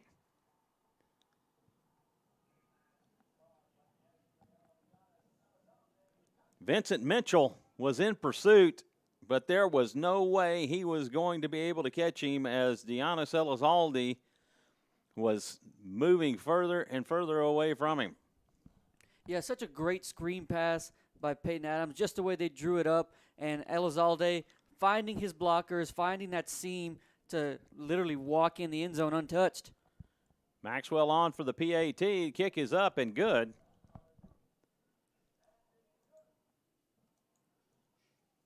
And the Patriots extend their lead 49-7 over the Cedar Creek Eagles. 5:20 remaining in the third quarter.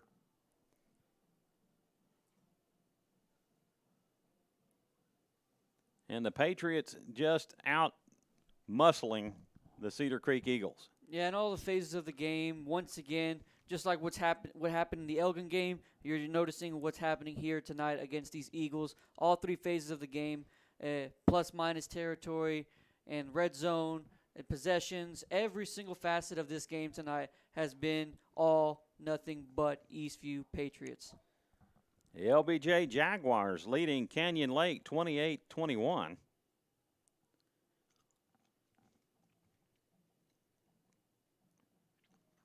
That from the Austin American Statesman. Rick Cantu on the coverage there. Bastrop is on the board. They've cut the lead by 21, 24-3. Brenham. Maxwell puts it in the end zone. That'll be another touchback, and ball will come out to the 25-yard line. Seguin up 23-3 over Harlandale. Manor extends its lead over Pflugerville 38-6.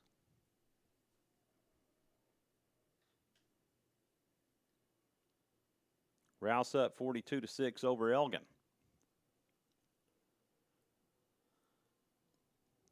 Red Storm defense back out on the field. Brian Allen leads his team out. Handoff to Grant Bleibtreu, and he is sacked or tackled for a loss. That'll be a loss of 5 on the play. Now bring up 2nd and 15 from the 20. Sterling Gaddis not fooled on that play.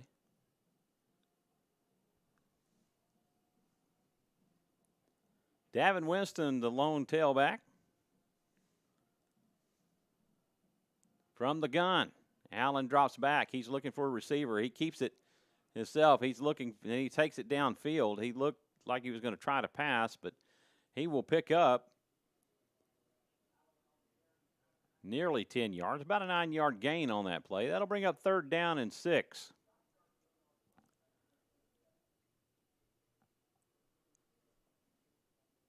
Ball at the 29-yard line.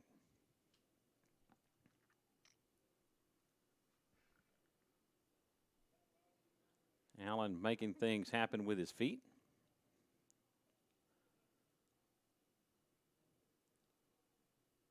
He's definitely been the difference for them tonight. Thornburg shows blitz, and he's going to tackle Davin Winston in the backfield. DJ Perez and Thomas Thornburg in on the tackle. And that'll bring up 4th down. That'll be a tackle for loss, and it'll bring up 4th and 11.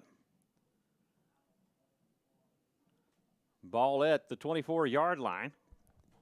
3:36 remaining in the third quarter. Brian Allen set to punt it away. Jerry Barone back deep for the Patriots. The kick is away. A high end-over-end kick. Barone signals for a fair catch, and he will bobble it but make the catch. And they're going to spot it at the Patriot 48-yard line. Well, he's going to walk it back a little bit more. He went from the 48 to the 47. And that's where it'll be spotted. 1st and 10 from their own 47.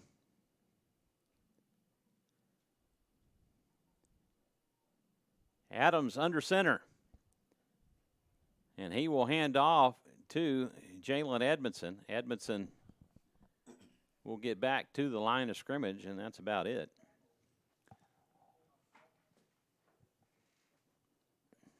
A little different look going from under center as he's been in the gun all night long. Edmondson lines up to his left. He will keep it. He's looking for an open receiver, and he leads Aaron Olage too far. And that will go incomplete. That'll bring up 3rd down and 10.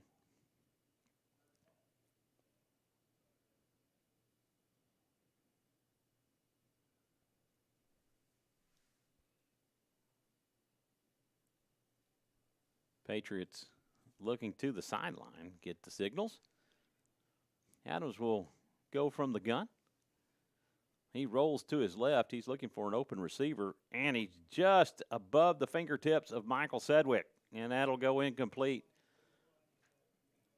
And it'll bring up 4th down and 10, and the Patriots will punt it away.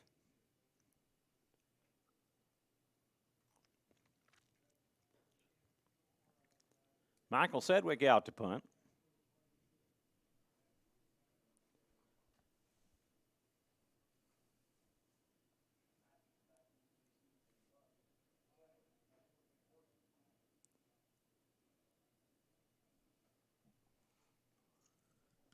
And Cedar Creek is going to call for a timeout.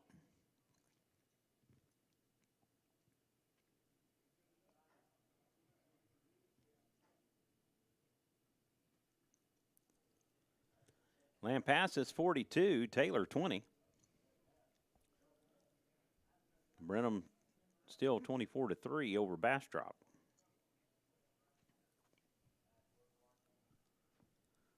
And that's the latest updates. Let's see if we can find a little bit more here.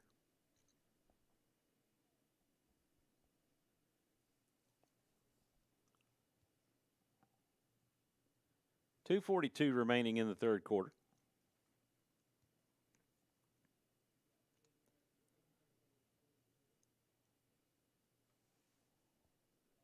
Cade Masters back deep for the Eagles.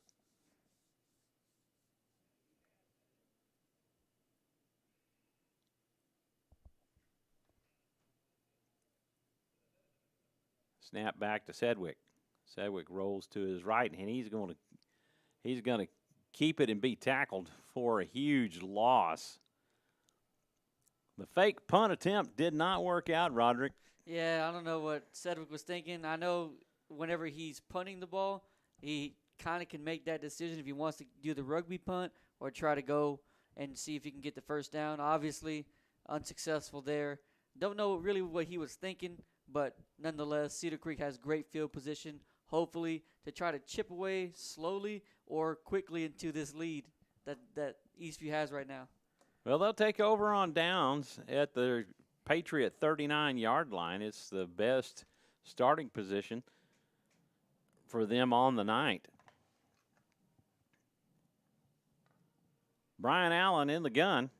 Davin Winston to his left. He'll hand off to Winston up the middle, and he'll pick up, it looks like 7 yards on the carry. Or close to.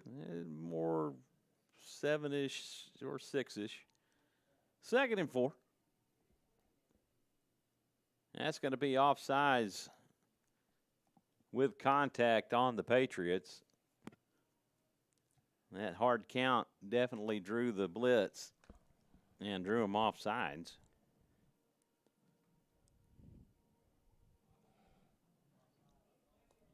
And that will give them the first down. 1st and 10 from the Eastview 28. If you're Eastview right now, yes, the score is in your favor, but you still want to keep putting your foot on the gas. You still don't want to make these minuscule mistakes. You still want to finish the game strong. You don't want to start playing sloppy. That's the main thing. Blitz coming from Cade Elkins. That's above the fingertips of Davin Winston and goes incomplete, as Allen was just lucky to get that pass away because Cade Elkins was bringing the heat. Yeah, Cade Elkins came up on that weak side, knowing that he possibly could have had a sack. Just at the last second, Allen was able to let go of the ball before anything catastrophic happened to them.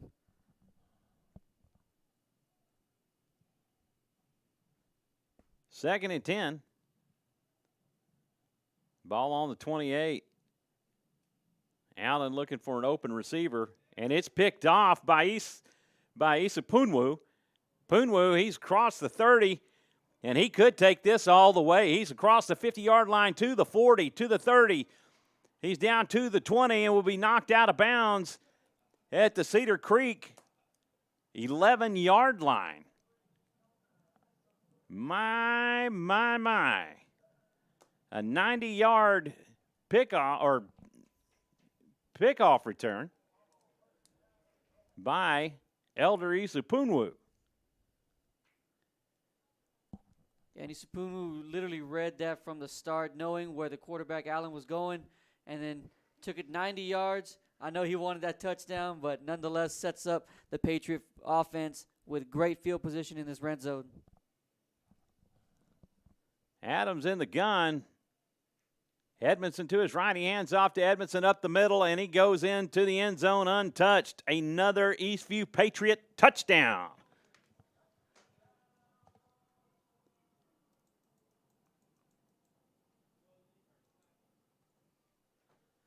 (55-7), Eastview. You could tell that throughout the course of this game. There is a flag in the end zone. Hold up a minute, folks. You may have to take those points off the board. We're hoping not. If it's in the end zone, more than likely the touchdown will count, and then it'll be assessed either on the extra point or the kickoff if it's against Eastview. They call it unsportsmanlike.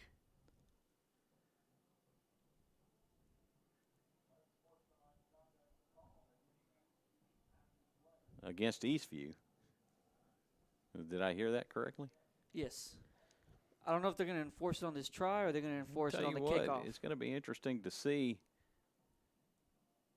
the penalty yardage against Eastview on the night. Kick is up and good.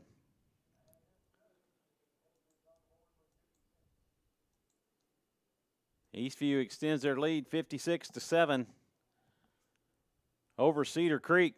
1:09 remaining in the third quarter. And throughout the course of this game, as I was trying to mention earlier before we had that flag, it seems like Eastview just slowly wearing down this Cedar Creek Eagle defense. And Edmondson, literally untouched, walks in for about an 8 or 9 yard score, and hence why Eastview is already leading in this game 56-7. Wouldn't be surprised to see that Eastview has close to 150 penalty yards on the night. Yeah, that's probably the one. That's probably the one aspect that Coach Feacock is definitely going to have to pay attention to whenever he goes back and watch this film with his players.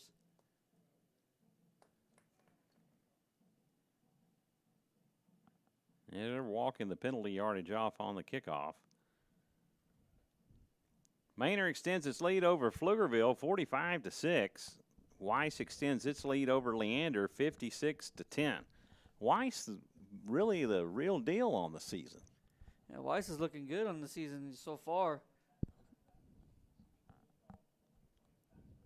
They manhandled Rouse earlier in the season and handed Rouse its only defeat of the season.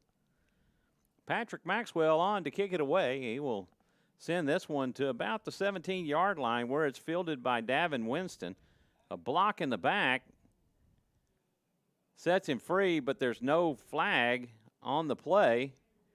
And this guy, number 8, is just really lucky he didn't get a personal foul for unsportsmanlike conduct, as he had Pedro Climico all tied up. He had him on the ground. He wouldn't let him up.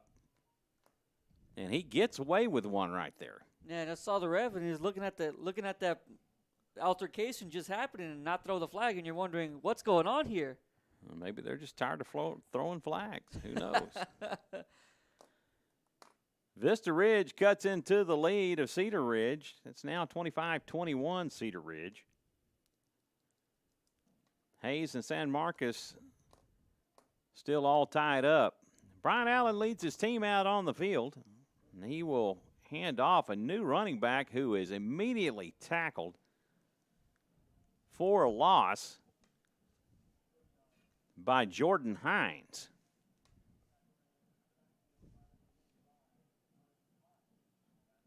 Kayvon Houston wrapped up in the backfield for a loss. That'll bring up 2nd down and 13. Ball at the Cedar Creek 46-yard line. Allen finds his receiver, who's immediately dropped by Tyler Wagner. A pickup of 4 on the play. That'll bring up 3rd down and 8. Ball at the 50-yard line. 10 seconds left in the 3rd quarter. They may be content to let this one run out. And indeed, that's what they're going to do. And that will do it for the 3rd quarter. 56-7 Eastview. On to the 4th we go.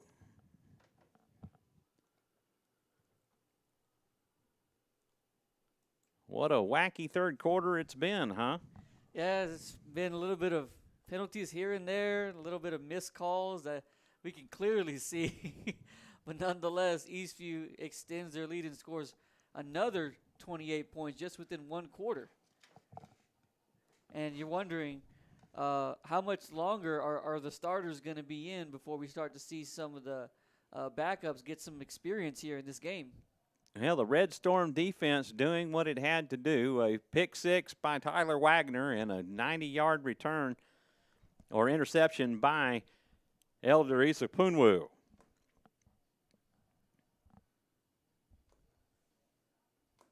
Little too hard to handle this Red Storm defense. Yeah, this Red Storm defense is literally playing chippy. They have a chip on their shoulder, especially what happened last week. They're hoping to not repeat what happened last week and giving up. Even though it was 13 points, it was 13 crucial points. Cedar Ridge defeats Vista Ridge 25-21. That game went final. Pressure brought on by the Red Storm defense and an interception by Nelson Rivas. Rivas still on his feet. He could take this one to the house. Nobody's going to catch him. He's to the 15, the 10, the 5, and he's in the end zone. Another pick 6 by the Red Storm defense.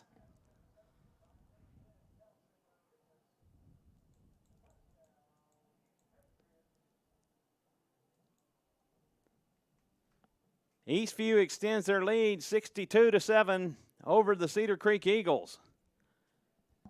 Such a great read by Nelson Rivas, just finding that seam, especially knowing where the quarterback was going, getting that interception, moving slickly, And all of a sudden, he returns it for a pick six. And once again, this Red Storm defense is being exactly what they are. Kick is up and good at 63 points for the Eastview Patriots. 11:41 remaining in this game.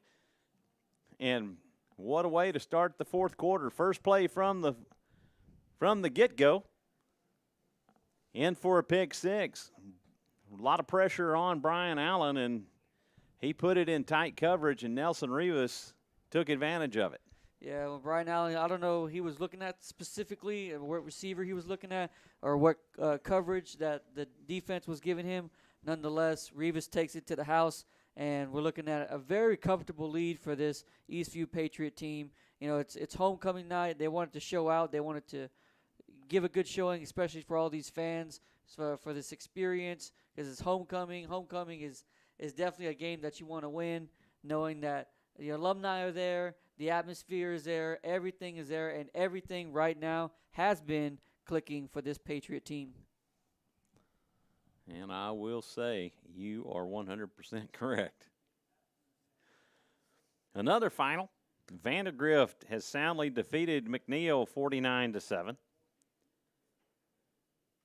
Brenham leading Bastrop 31-10. That game in the fourth quarter. Maxwell puts toe to leather and sends it to the end zone, and that will be a touchback as Cade Masters gets as far away from it as he possibly can. And the Eagles will start at their own 25.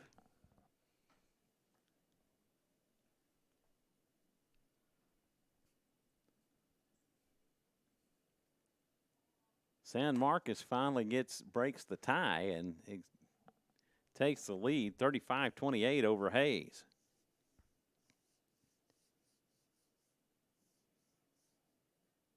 LBJ extends its lead over Canyon Lake 34-21.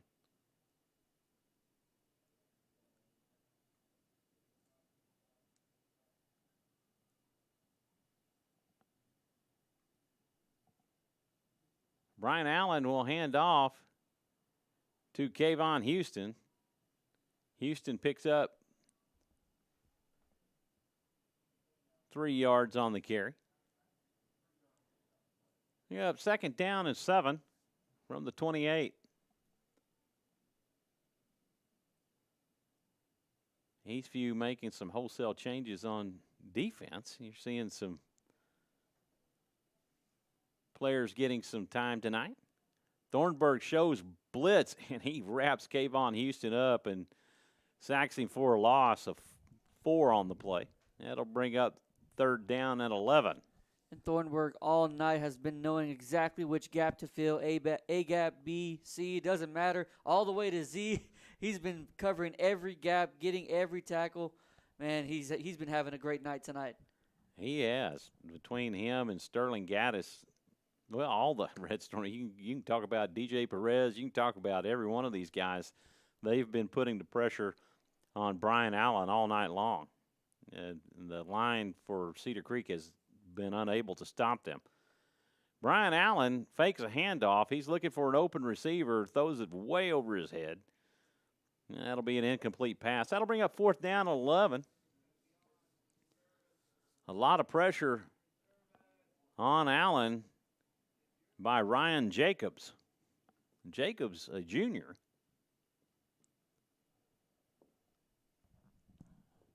Jerry Barone back deep to receive. Elder Isapunwu back in for the punt team.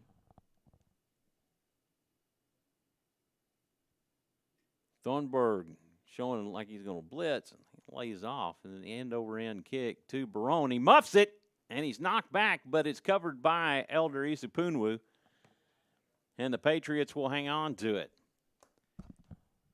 They'll take over at their own 41-yard line.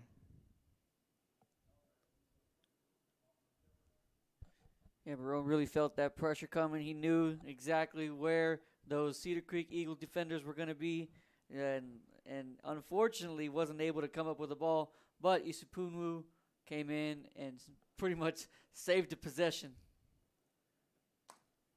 1st and 10 from the Patriot 41.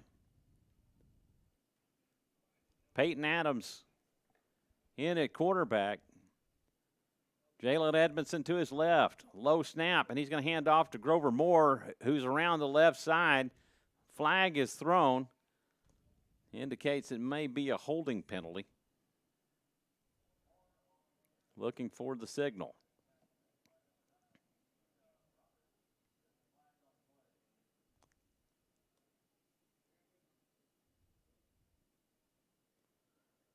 Roughly thrown around the line of scrimmage, so that's usually fairly indicative of a holding call.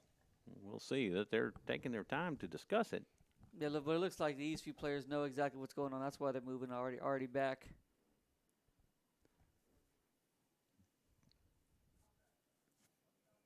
Offsetting penalties, holding on the defense and holding on the offense. Interesting. That's exactly what I was thinking. You don't really see much of a holding call, especially on the defense when it's a run play.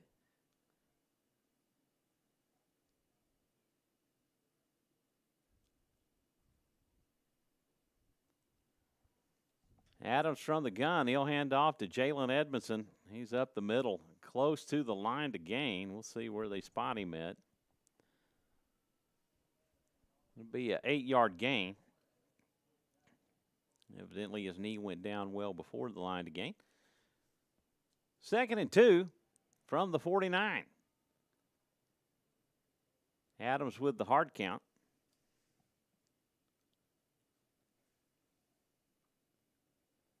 Little audible call. Jacob Martin to the left, and he's going to hand off again to Edmondson. Edmondson up the middle. He will pick up the first down. That'll bring up 1st and 10 from the Cedar Creek 47-yard line. That's a lot of Cedar this, Cedar that. Right. They got a lot of it. That's why we got Cedar fever around here, right? 8:56 remaining in this contest. Adams with the keeper, the shovel pass to Jacob Martin up the middle. He picks up the first down and drags a whole host of Eagles along with him for the ride. A little shovel pass Adams gave to Jacob Martin and paid off pretty well. 1st and 10 from the Eagle 31. Adams will hand off to Jalen Edmondson. Edmondson over the right end, and he will pick up about 5 yards on the carry. We'll bring up 2nd down and 5. Ball at the 26-yard line. Eastview threatening here in the 4th. They've already had 1 touchdown in this quarter, a pick 6 by Nelson Rivas. Adams hands off to Corin Burns. Burns will be tackled for a loss of 2 on the play. That'll bring up 3rd and 7.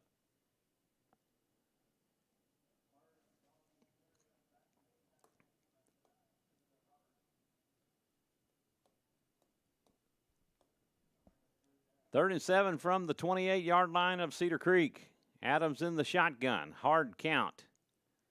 Almost draws Cedar Creek off sides.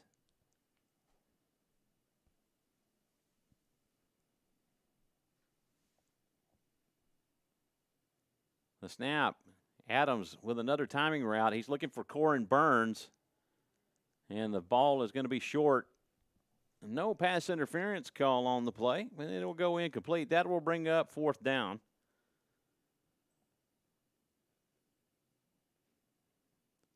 Looks like they may punt this one away.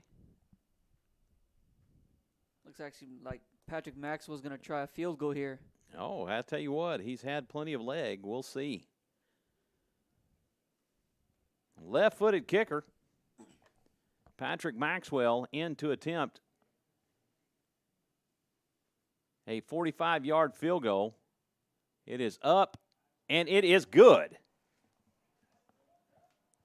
45-yard field goal by Patrick Maxwell to extend the Eastview lead 66-7. It's got to be a great feeling for Maxwell finally to have a chance to at least have an opportunity to kick a field goal, not even an extra point, and it pay off. And it was a low flying kick, and still was able to get it over the crossbar. It wasn't his best kick of the night, that's for sure. And it was 45-yard field goal attempt, and it is good.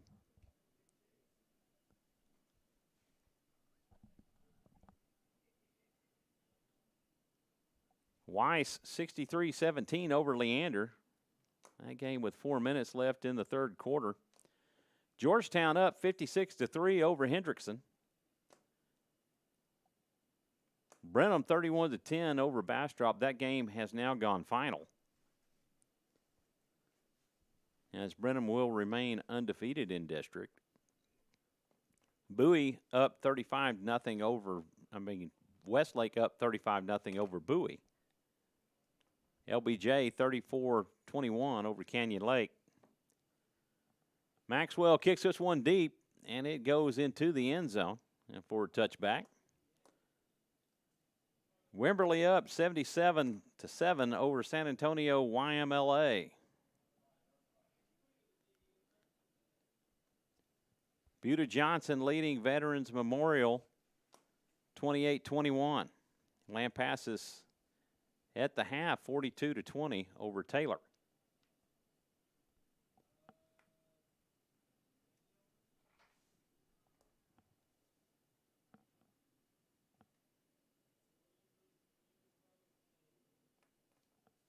This is Eastview's highest scoring tally of the season.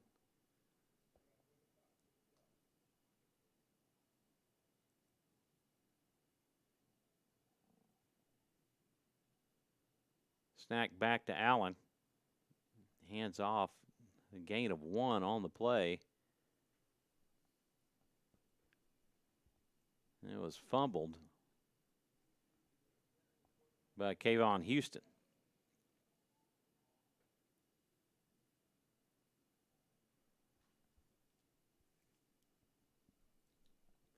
I was saying his name wrong. I think it's Kavion.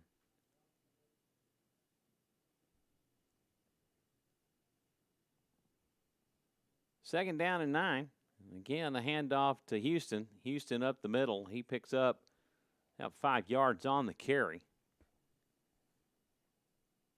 Bring up third down and 4.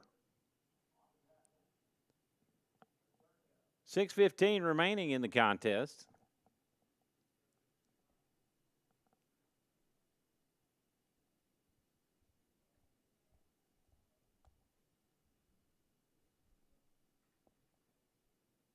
Most of the starters have been subbed out. Tyler Wagner's the only one that I see in there that's still the remaining starter. Houston with the carry. He's around the right side. Is still on his feet. He will pick up the first down, and he is knocked out of bounds by Nicholas Dezoe.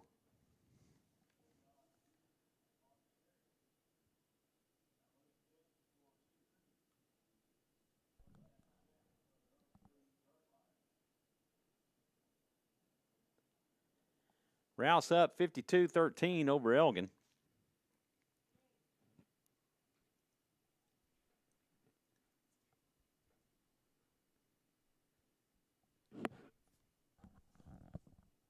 Allen from the shotgun. Again, he hands off to Houston. Houston up the middle. He'll pick up 3 yards on the carry. It'll bring up second down and 7. Ball spotted at the 41.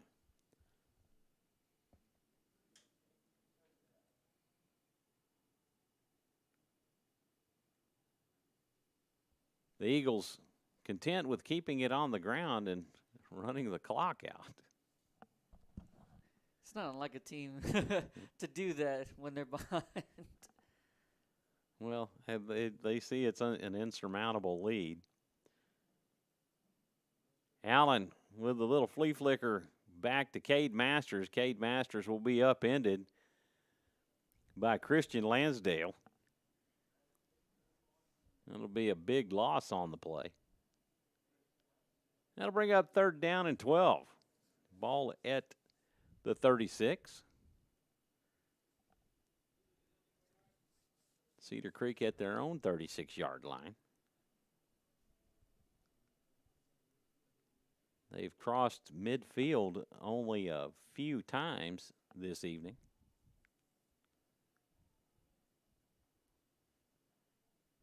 And several times they ended up going backwards after they had crossed over. 3:43 remaining.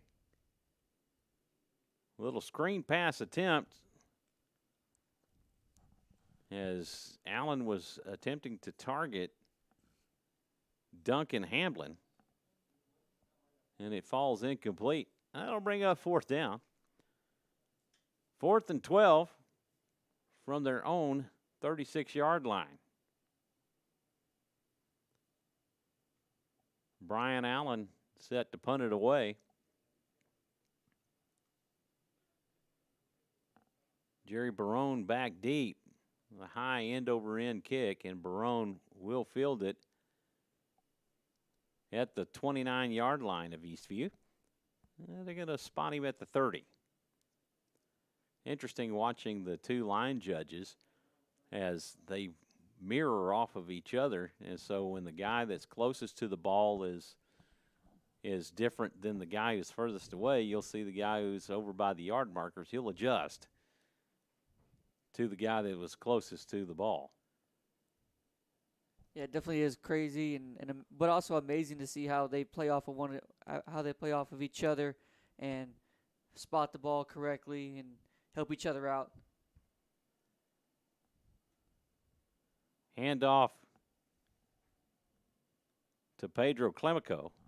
Clemico with a 2-yard carry.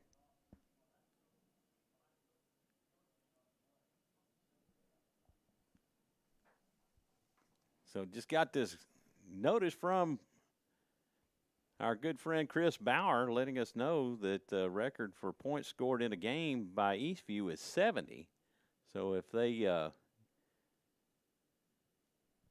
can score again, that will be a new Eastview record. At the pace they're going, it looks like they're just looking to run time off the clock. Nelson Rivas in at quarterback, and he will hand off to Clemico. Clemico will pick up 3 more yards. And that'll bring up 3rd down and 5.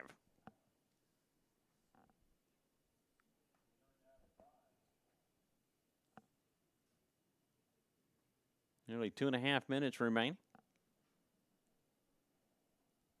Rivas giving the signal.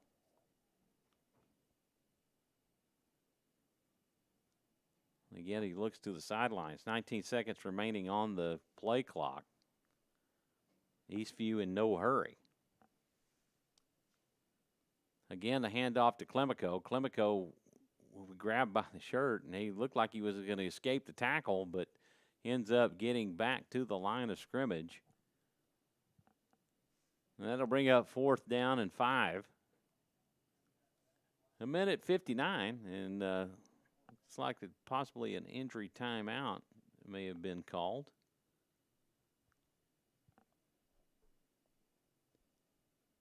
And so they restart the clock, and it's ticking away. 35 seconds remain on the play clock. Feacock is pretty much waiting until this play clock comes down to about 1, maybe 2 seconds before he calls a timeout.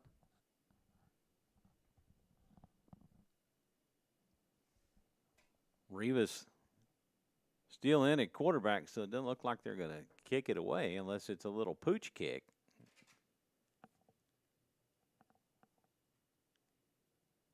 Eight seconds on the play clock. It's ticking down. 4, 3, 2, and 1. And there is the timeout signaled by Eastview, as that'll be their first timeout of this half.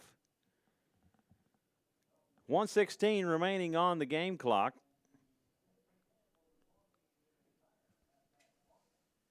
And Michael Sedgwick makes his way out on the field. They indeed are going to punt this one away. Eastview will be content with their 66 points.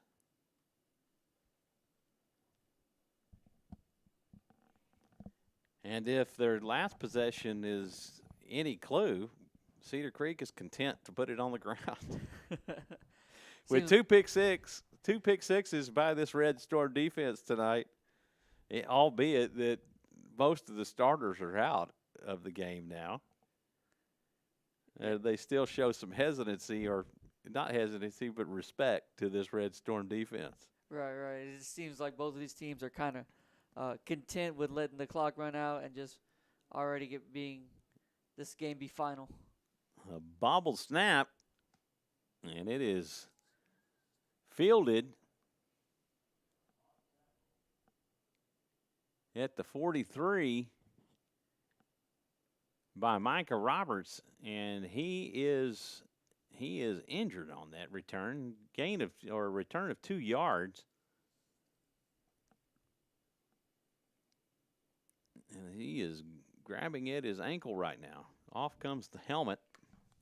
Yeah, something definitely don't want to see. I mean, obviously we know injuries are a part of the game, but is this something you definitely don't want to see, especially with the game pretty much under a minute and pretty much the game set match, and definitely something you hope the kid is going to be okay, and you hope that it's not something severe. Always you hope for the best. And he is walking off the field under his own power. Got a little hitch in his get-along, but he is making his way off the field. And that's a good sign to see, especially like when a player can go under his own power and to the sidelines. Obviously, they're going to check him out, make sure he's at least okay. But nonetheless, at least he got up and showed signs that he's going to be all right. Manor up 45-12 over Pflugerville. Weiss up 70-17 over Leander. And, man, they are taking a thrashing that game. 10 minutes and 54 seconds left in the fourth quarter. A handoff to Kavion Houston. He is going to be tackled. It looked for a loss, but they're going to give him forward progress at the 41. And the clock ticking away, and nobody's in any type of a hurry. LBJ defeats Canyon Lake. That game just goes final, 34-28.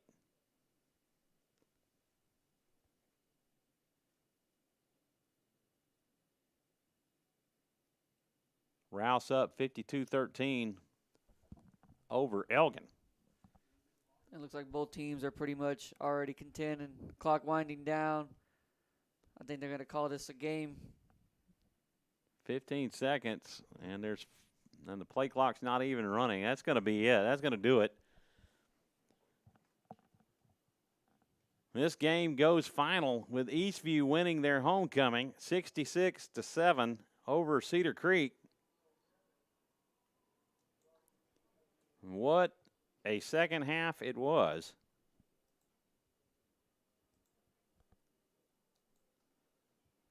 Cedar Creek, or Eastview, was up 28-7 at the half, and they come back and they put 25 more points up on the board, or no, 35 more points up on the board, and pick up I'll say 35. Well, got to figure this up now. I'm already confused. 66 and 28, so It's 38. it's 38 points. There we go. All right, Michael P., you got it going your way now. And they put 38 points on the board in the second half, so the adjustments were made.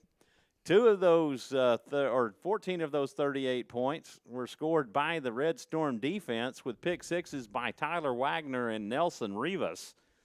And the Red Storm defense proving why they are one of the district's best defenses here tonight versus Cedar Creek. Yeah, this is definitely what a great showing was, especially, the game last week. I felt that just left a sour taste in this team's mouth, and they wanted to come punch Cedar Creek as much as they could and show their dominance and why, like we mentioned earlier, this Red Storm defense is something to be reckoned with. And we saw the offense come alive once again and score, and the floodgates came open, and especially in the third quarter with 28 straight points. Oh, yeah, obviously it did, and Cedar Creek just really struggling this year. They did pick up one win this season versus Elgin, but definitely ran into a juggernaut here tonight in Georgetown versus these Eastview Patriots. And just, golly, you got to look all the way around at the various play here tonight from Michael Sedgwick, from Grover Moore, from Thomas Thornburg, DJ Perez, Sterling Gaddis, Tyler Wagner, Nelson Rivas. I mean, it just goes on and on and on and on with all these guys just doing great job tonight and taking care of business. So just really fun to watch this Eastview Patriot team. Yeah, I definitely want to give a shout out, especially to the defensive line.